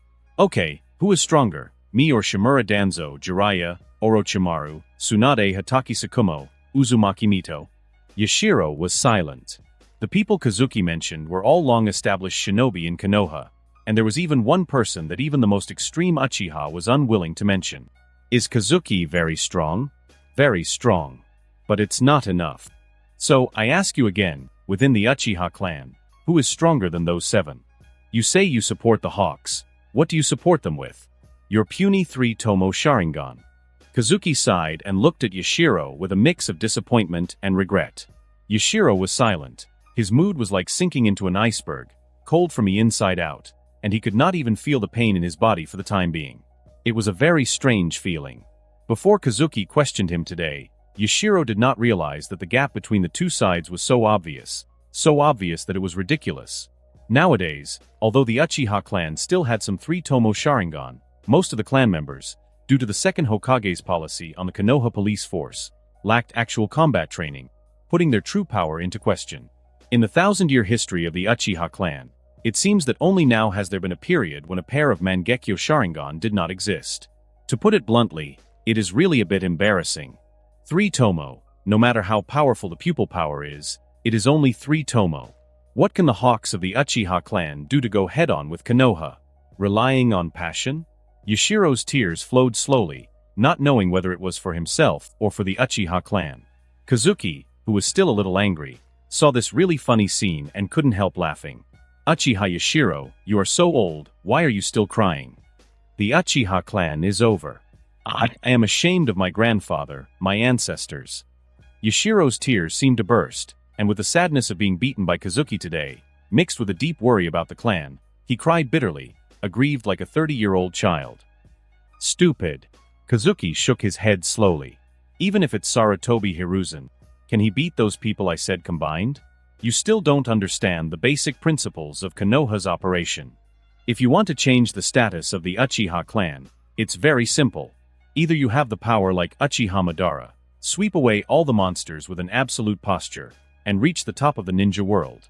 Or you abide by the rules of the game of Konoha and become one of them. Yashiro lay on the ground with his arms and legs spread out, as if he was in a mess, and whispered, "How can I not understand? I understand. If you want to become a Hokage, then you have to become a member of their master-disciple inheritance, which is the unspoken rule of Konoha. Even if it is the famous Hatake Sakumo, no one with a discerning eye would think he can become Hokage. This is Konoha, so what can our Uchiha clan do? Let alone Hokage, even if it is the position of Hokage assistant or consultant, don't our Uchiha clan deserve a high-level position in Konoha? We are the core of the village." Yashiro said at the end, speaking his own mind, and also speaking the voice of most Uchiha clan. They know that Uchiha basically can't be Hokage, but a high-level position, don't they deserve it? But the problem is that the requirements for being a consultant are actually similar to being a Hokage. You have to be in the Hokage master-disciple system. This is the so-called core power circle, and the Uchiha clan is obviously not in this system. This feeling of despair made many members of the Uchiha clan lose hope, and gradually chose to ignore the gap in combat power, using the so-called tough hawks to cover up their panic. Uchiha Yashiro is such a typical example. Kazuki looked at Yashiro, who was crying uncontrollably, and shook his head. "Don't you see it clearly? How could you do such a stupid thing?"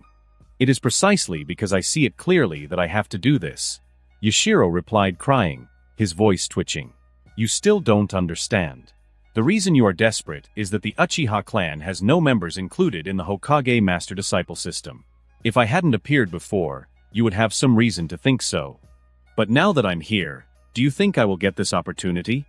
Yashiro's crying stopped dramatically. An Uchiha with the will of fire as his signature, openly criticizing the Sharingan, being gentle to civilian shinobi, and being noticed by the third Hokage in the ninja school. Most importantly, Kazuki was a direct descendant of Uchiha Kagami, a member of their faction. If one forces it, Kazuki is born to be a member of the Hokage's master-disciple inheritance system, and it is the strongest kinship possible. Yashiro stared at Kazuki blankly. Kazuki's past behavior seemed to have electrified his brain. Every action now contains too many profound meanings. I don't want to abandon the Uchiha clan, but you can't be an obstacle for me, Yashiro. Kazuki half-crouched beside him and said slowly, whether it's talent, combat power, origin or brain power, only I can save the Uchiha. I have told you all this because I do not want the clan to lose a powerful Uchiha. You are not yet like Uchiha Setsuna, who tied his personal desires to the future of the clan. You still have the worthy of being saved. But I tell you now, I am disappointed and a little tired. Kazuki sighed dully, his eyes full of sadness. Yashiro immediately became alarmed. Regardless of the pain, he stood up and, half-kneeling, looked at Kazuki urgently. No, Kazuki-sama, you can't. This is the clan's problem. No, it's my problem. It's that bastard Uchiha Setsuna's fault. Don't give up on the clan, I beg you, don't give up on the clan. Yashiro looked at Kazuki, who was exhausted, and the extremely strong guilt and regret devoured his heart. He was eager to do something. He had a hunch that if Kazuki really lost heart to the Uchiha clan, he would become a famous sinner in the clan's history. At this moment, Yashiro saw the blade of Muramasa, gritted his teeth, and shouted, Kazuki-kun, let me apologize to you with my life. Just ask you to forgive the Uchiha clan. When he tried to lunge at Muramasa's blade, Kazuki kicked him to the ground and said calmly, I don't need my clan members to apologize to me with their lives. If you think what I said is right, just turn over. Yashiro was stunned. What was he doing? But he turned around quickly, and the whole person lay on the ground honestly, not daring to move. The green light flickered on his back. Kazuki used the mystical palm technique to heal him, and murmured helplessly, I am still soft-hearted, Yashiro. Feeling the warmth from his back, Yashiro's 5 fingers dug into the ground, tears and blood on his face mixed together, and an expression of regret exploded on his face. At this moment, he felt like he was the biggest bastard in the Uchiha clan.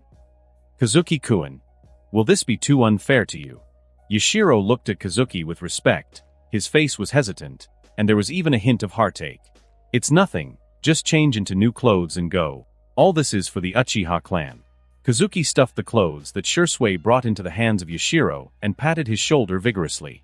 Yashiro, there are scoundrels in the clan, and they have occupied high positions. This is a very unfavorable situation for the clan and us. My strength is not enough to quell the endless troubles, so I need you to help me hide. My personal reputation is not important. A small concession is more conducive to my plan, but if you think that a certain clan member needs to be protected, then try to do it secretly. However, there is no need to have a psychological burden. Although I believe in your ability, I am the one who will carry the future of the Uchiha clan. Kazuki sighed resignedly, showing a tired but confident smile. Yashiro stared at Kazuki blankly. Tears seemed to well up in his eyes again, and he gritted his teeth. Yes, Kazuki-kun, I will definitely do what you said. Kazuki's order to Yashiro was very simple. When he returned to report to Uchiha Setsuna, he concealed Kazuki's strength and described it as a slightly difficult but stable situation. In this way, Uchiha Setsuna's attention would be temporarily diverted from him. Although it was not difficult to deal with Uchiha Yashiro, if Setsuna, an extreme hawk, was aroused, there would be constant provocations from the clan members in the future, or even more extreme behavior. Kazuki was not afraid of the so-called 3 Tomo, but this was a trouble without benefits, and it was more likely to cause him to expose his own strength and trump cards. But in the eyes of Yashiro, Kazuki made a great sacrifice. Reputation in the Uchiha clan was almost like its lifeblood, but Kazuki had unhesitatingly given up the chance to gain fame and had trusted the one who had been provoking him just a moment before. Enduring humiliation, abandoning personal honor for the sake of the clan, strong and gentle. This is the image of Kazuki in Yashiro's heart. With his clothes clean, Yashiro silently looked at his wounds that Kazuki had carefully treated. Slowly and resolutely, he knelt on one knee, and said in a deep voice, "Kazuki-kun, if there is any order, I am willing to risk it all. I know that although my talent and wisdom cannot compare to yours, please let me, a sinner, carry some of your burdens. Someone like you should not be alone on this path. Kazuki-kun, you don't owe the clan, but those deceived clansmen owe you too much." Kazuki slowly lifted Yashiro up with a satisfied smile. "It is because of clansmen like you that I am willing to bear the fate of Uchiha Yashiro." Yashiro's heart trembled, and he turned around abruptly. "Kazuki-kun, take care of your body, don't exhaust yourself." As he watched Yashiro walk away, Kazuki smiled slightly, thinking, that's how Uchiha is. As long as you're stronger and give him respect and a way out, his life is yours.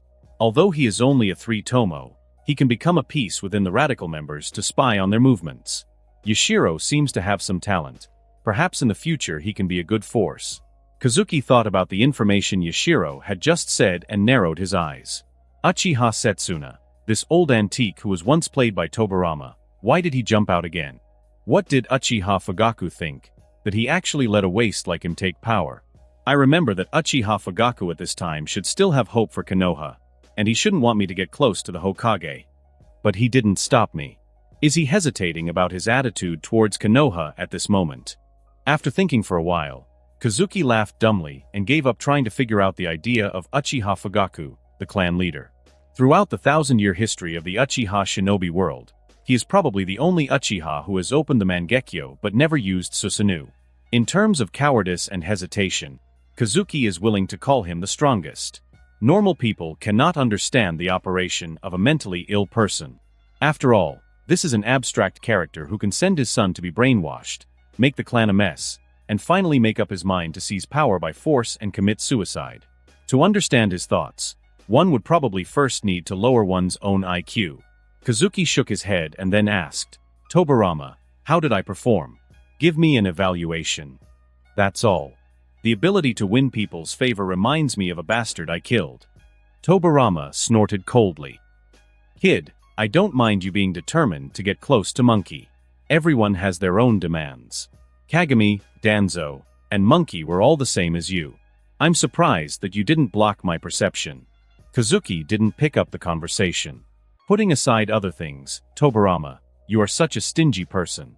I just imitated Uchiha Izuna's signature moves. Why did you reveal your murderous intent? Alas, some people live in my body. They don't even teach me ninjutsu, and they don't let me learn other self-defense techniques. You are worthy of being the second-generation Hokage of Konoha. You have the demeanor of a domineering president." Tobirama's face stagnated, and he felt guilty for some reason. Is he so obvious? But his face was still as cold as an iceberg. "Who wants to live in your body? Boy, you kidnapped me to this place. You should seriously protect Konoha and inherit the will of fire as an apology to me. Tobirama, I have to say a few words when you mention this. Even if I stand still, the woods 100 meters away will burn because of my will of fire." Kazuki looked at Tobirama's constipated expression and laughed. "Don't bother. In the tests on the will of fire in the coming days, do you want to try it too? You probably won't fail, but your score will definitely not be as high as mine. Kid, if it weren't for me, there wouldn't even be the will of fire." Tobirama crossed his arms with an expression of complete confidence. "The one standing in front of you is the first principal of Konoha Ninja School." Kazuki shrugged. "So what if Tobirama is the creator of the will of fire? Times have changed. Now, the power belongs to the new generations. In the northernmost part of the Land of Frost, in the huge valley known as the Mountain's Graveyard, Uchiha Madara closed his eyes and meditated.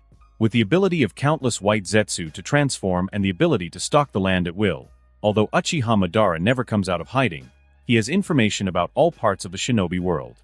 Uchiha Obito is his prey that he has long been eyeing. But the appearance of Kazuki, due to his bond with Obito and his origin in the Uchiha clan, caught his attention due to his outstanding performance, sparking intense interest in Madara. As a lonely wandering soul of the previous era, Uchiha Madara's view of the ninja world through the vision of white Zetsu is actually a bit like an old man at home watching TV programs, so bored that he always has to change channels to pass the time. As the Shura of the ninja world, he really had no interest in watching those Kaga-level fights. In Uchiha Madara's eyes, These were all children's play, and it was a bit redundant to treat them as a hypnosis program. It would be better to watch the letters that Izuna and Hashirama had written to him in the past. But recently, the Uchiha column of Konoha TV has been the focus of Uchiha Madara's attention and has successfully transformed him into a die-hard fan. In addition to eating, going to the toilet, and sleeping, he turns on the white Zetsu brand TV and watches it fiercely. Among them, the program where Kazuki beat Yashiro and Obito made him find enthusiasm from his drowsy life, wake up from the state of eating and waiting to die, and his brain started to work at high speed again. Originally, Uchiha Madara planned to stay like this, slowly inserting white Zetsu into the middle-level positions of the 5 major countries, setting up a plan in the Third Shinobi World War, blackening Obito, this little thing, and cultivating a spokesperson. Uchiha Madara hated his current aging body. If he hadn't had to figure out a way to plan for the future and couldn't conquer the ninja world with his strength, he might have died long ago. But after seeing Kazuki, Uchiha Madara had to admit that his mind was a little confused. In the eyes of the strongest clan leader of the Uchiha clan, Kazuki's talent was terrifying. He was also extremely intelligent, able to trick Yashiro, who was almost 20 years his senior, and had easily agreed to become a death soldier for Kazuki. Most importantly, in Uchiha Madara's eyes, Kazuki really looked like Uchiha Izuna. Even the old Uchiha Madara had a double image in front of his eyes, and the younger brother who united the hearts of the Uchiha people for him, was extremely loyal to him, and finally offered his eyes. The best younger brother in the world. If he could recruit Kazuki, Madara even thought about the possibility of not treating him as a simple chess piece but giving him a good ending after the Eye of the Moon plan. Compared to Obito, Kazuki was much more attractive. It's like a younger version of Izuna. If Kazuki could agree to assist him, Madara would really be too lazy to even look at Obito. Moreover, Uchiha Madara really doesn't want to see Kazuki go astray. He is obviously the template of his younger brother Uchiha Izuna. Why is he now developing in the direction of Senju Tobirama bastard? This is intolerable.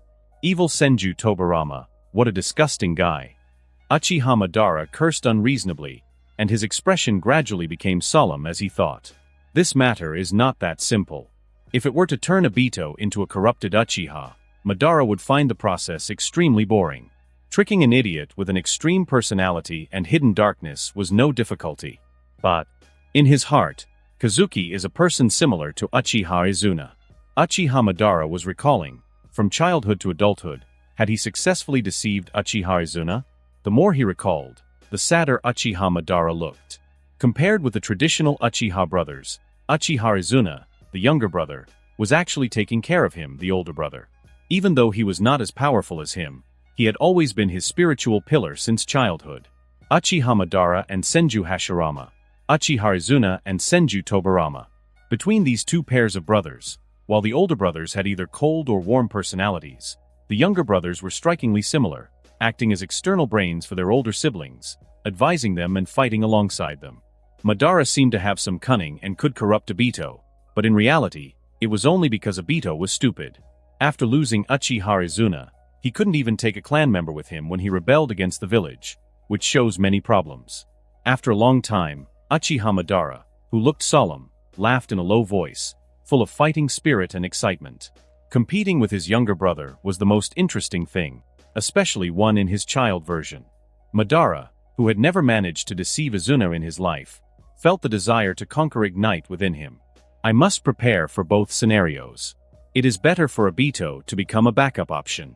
If Kazuki, this little one, is really close to Izuna's wisdom, then things will not be easy to succeed. Madara thought carefully. This was the last big gamble in his life. If he won the bet, then he would be the final winner in the ninja world. If he lost, even his arduous efforts to awaken the Rinnegan would turn to the dust of time. Uchiha Setsuna. This bastard, he even paraded around with my name, ruining my original plan. Uchiha Obito will definitely fall into darkness under the influence of this brainless hawk, but the strength is not enough. I need to make him feel the beauty of the world before destroying everything he has. Only extreme suffering will give him enough power to work for me. But the girl he likes prefers Kazuki. Obito won't be able to compete with him, but the strength born of jealousy is still not enough. Humph, this is the same as Izuna, always so likable. Alas, Izuna didn't leave any offspring. I really feel sorry for him. Uchiha Madara shook his head sadly, raised his palm, and grabbed a white zetsu standing guard.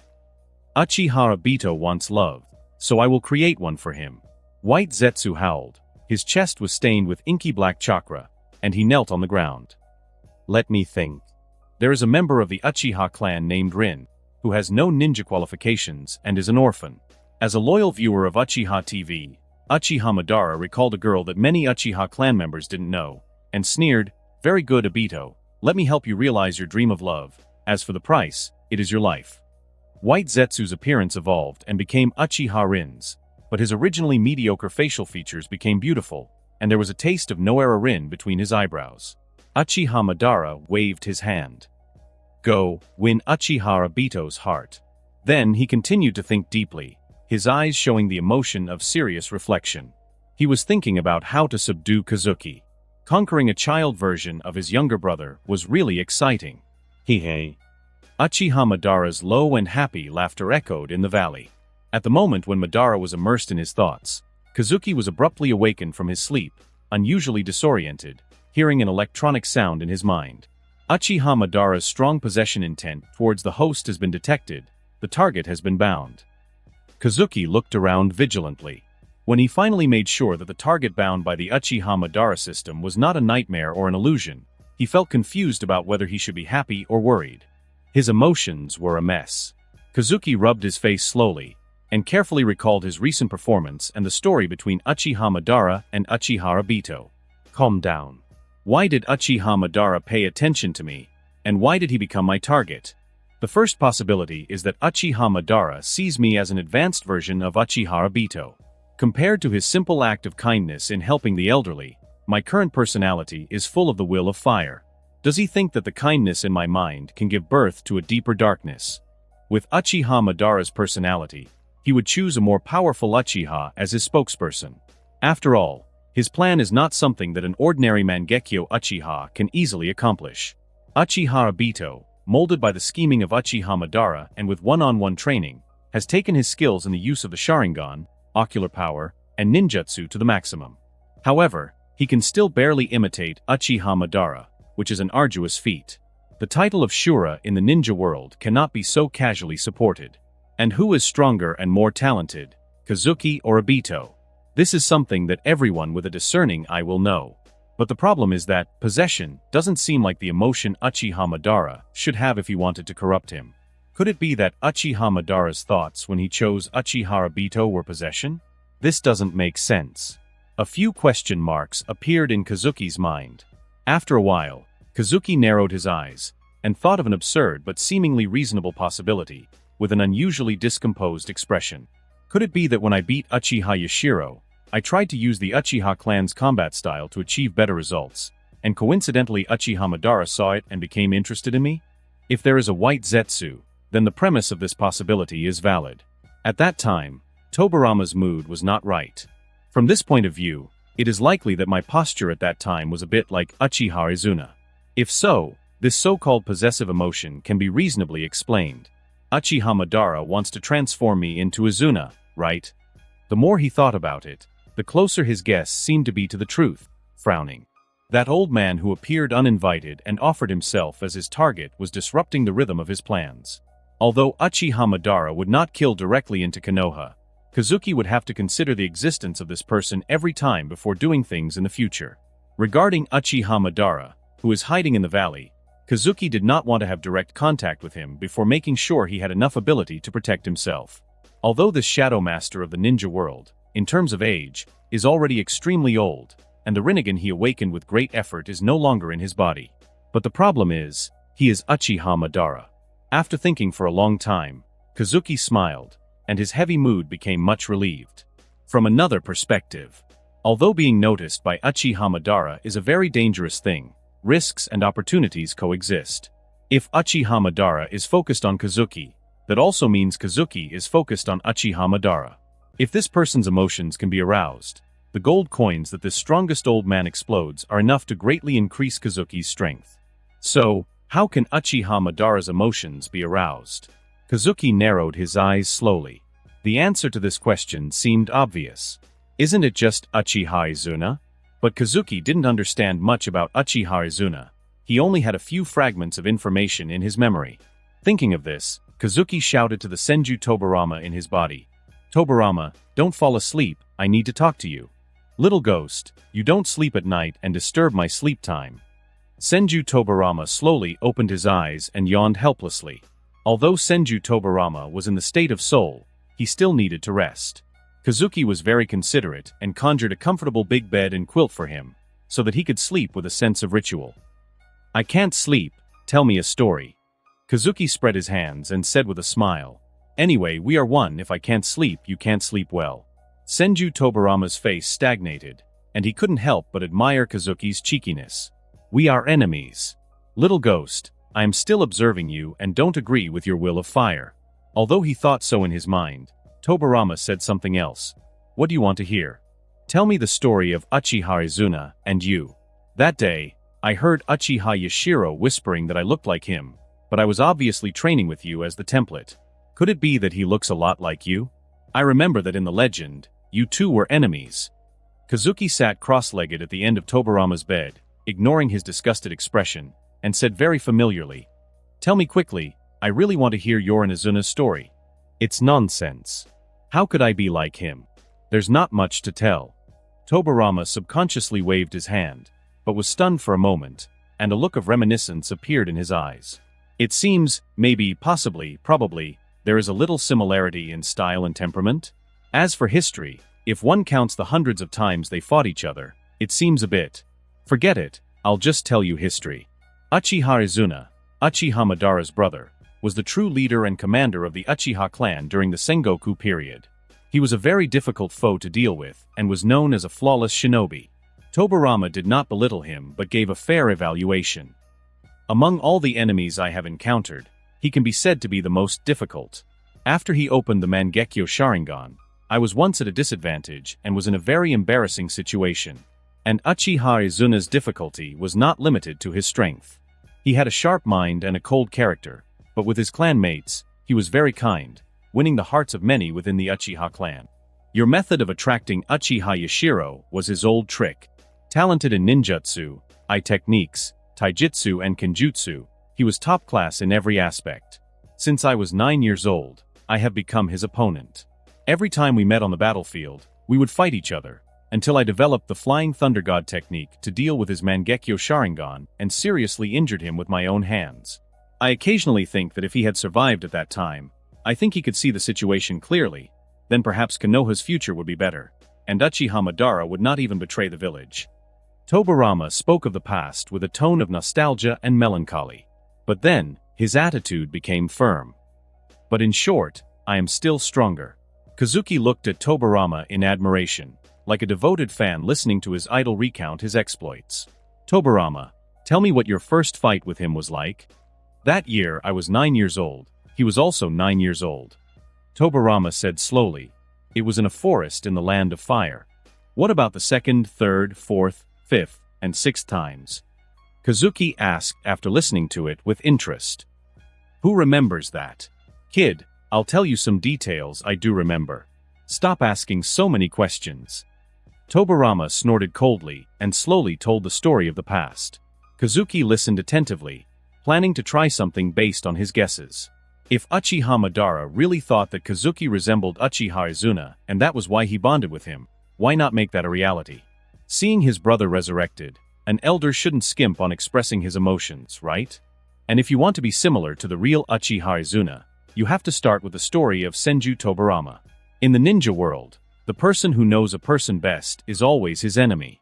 At this night story gathering, under Kazuki's praise, Senju Tobirama recounted many stories about himself and Uchiha Izuna. From hairstyle, clothing, subconscious movements, to offensive and defensive habits, familiar ninjutsu, and the use of Sharingan. He even talked about what he liked to eat, as at one point Tobirama had considered poisoning Uchiha Izuna.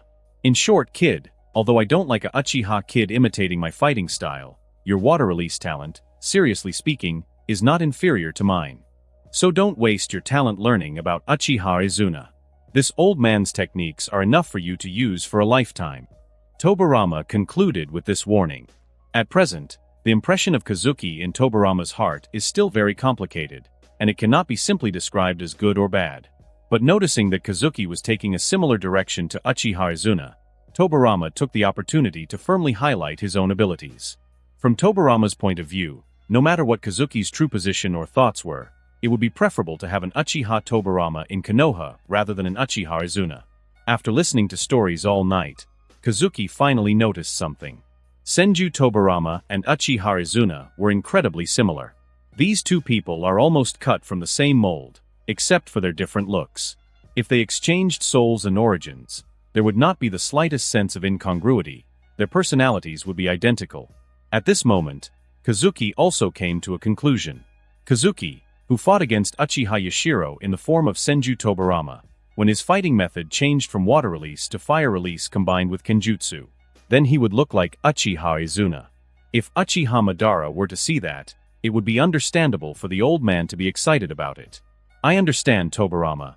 I just can't sleep and want to hear your past stories and learn more about you. Kazuki nodded, his eyes rolling. Although I'm a little sleepy, I still want to ask one last question. Go ahead. Who is stronger, you or Uchiha Madara? Have you ever been beaten by him? From the target Senju Tobirama, you get the sealing technique, 5 elements. Evil Uchiha clan kid, I'm going to. Kazuki laughed. Good night, Tobirama. And the moment his figure faded away, Kazuki vaguely saw that the corners of Tobirama's lips seemed to draw a smile. While Kazuki and Tobirama were chatting at their night meeting, White Zetsu, who was sent by Uchiha Madara to help Obito fulfill his dream, encountered an accident at this time. A pool of dense black substance enveloped the White Zetsu, swallowing the yin-yang release chakra in its body that represented Uchiha Madara's will. The third son of Princess Otsutsuki Kagaya took advantage of this opportunity. Before the combination of White Zetsu and Uchiha Madara's will replaced Uchiha Rin, it replaced Uchiha Madara's will with its own. The black Zetsu hid in the body of the White Zetsu, whispering excitedly. I thought I'd have to wait until the spokesperson's stupid and crazy plan began before I could get close to this reincarnation of Indra. Very good, very good. Whether it is that Uchiha Kazuki or Uchiha Obito, they are both good helpers to revive my mother. However, Uchiha Madara's plan is really a bad taste. He actually let White Zetsu and Uchiha Obito fall in love. What a poor boy, being targeted by this old guy. Although Black Zetsu said that he felt sorry for Uchiha Obito, his smile was a little weird. My first mission given by Indra is to make the Uchiha brat fall in love? Really interesting. Let me, Black Zetsu, show you how wonderful love is. Then, destroy this unreal love in the most violent way at the moment when he is most yearning. The eye power born in this way must be wonderful. Black Zetsu looked up solemnly at the moon in the night sky. For its mother, Black Zetsu is willing to give everything. Ninja School. Kazuki glanced at the test paper in front of him, took a quick look at the questions, then smiled confidently and turned the pen casually. This is the last subject of the final test, Introduction and Overview of Fire Will. Tobirama, what do you think? Do you dare to see how many questions you can answer? Kazuki spread out the test paper and said to Tobirama with a smile. The first-generation ninja school principal who summarized the will of fire will not be able to get full marks? That really makes people want to laugh. Kid, don't look down on me. The monkey's will of fire is exactly what I taught him through my actions. Can this kind of examination stump me? Tobirama sneered. If you want me to cheat for you, just say it. If you want to use your understanding of the will of fire to attract the monkey's attention to you, then rely on your own ability. I won't help you. Kazuki raised an eyebrow. How can this old man be so pleased with himself? Please summarize the third Hokage's accomplishments and share your opinion of him. Talk about the differences between clan shinobi and civilian shinobi from your own experience and describe your plan for your future career as a shinobi. Shinobi must follow the rules and prioritize completing missions. How important is discipline for a shinobi? Explain your understanding of the will of fire. The questions cover the third Hokage, the will of fire, and the current issues between clan shinobi and civilians in Konoha, as well as the lack of discipline that ninja school students lack compared to experienced shinobi. Kazuki narrowed his eyes. This exam, both in focus and purpose, has high value and even some practical utility, unlike the trivial questions on the exams made by mediocre shinobi of the ninja school. Every question in Kazuki's hand today seems ordinary, but they are all aimed at the current hot issues in Konoha. In the previous Will of Fire exams, Questions like, who is the strongest Hokage and why, were sometimes asked that seemed to be designed to boost the third Hokage's popularity, but in reality just put him in an awkward position. Civilian students may not know figures like Uchiha Madara, Senju Hashirama, or Senju Tobirama from 30 or 40 years ago, but clan students should be familiar with these legends of the shinobi world. And that concludes this episode. If you enjoyed it, I'd seriously love it if you guys could leave a like on the video, as it genuinely helps out so much, and it keeps me going, plus it takes only 1 second. That said, have a wonderful day. See you in the next one.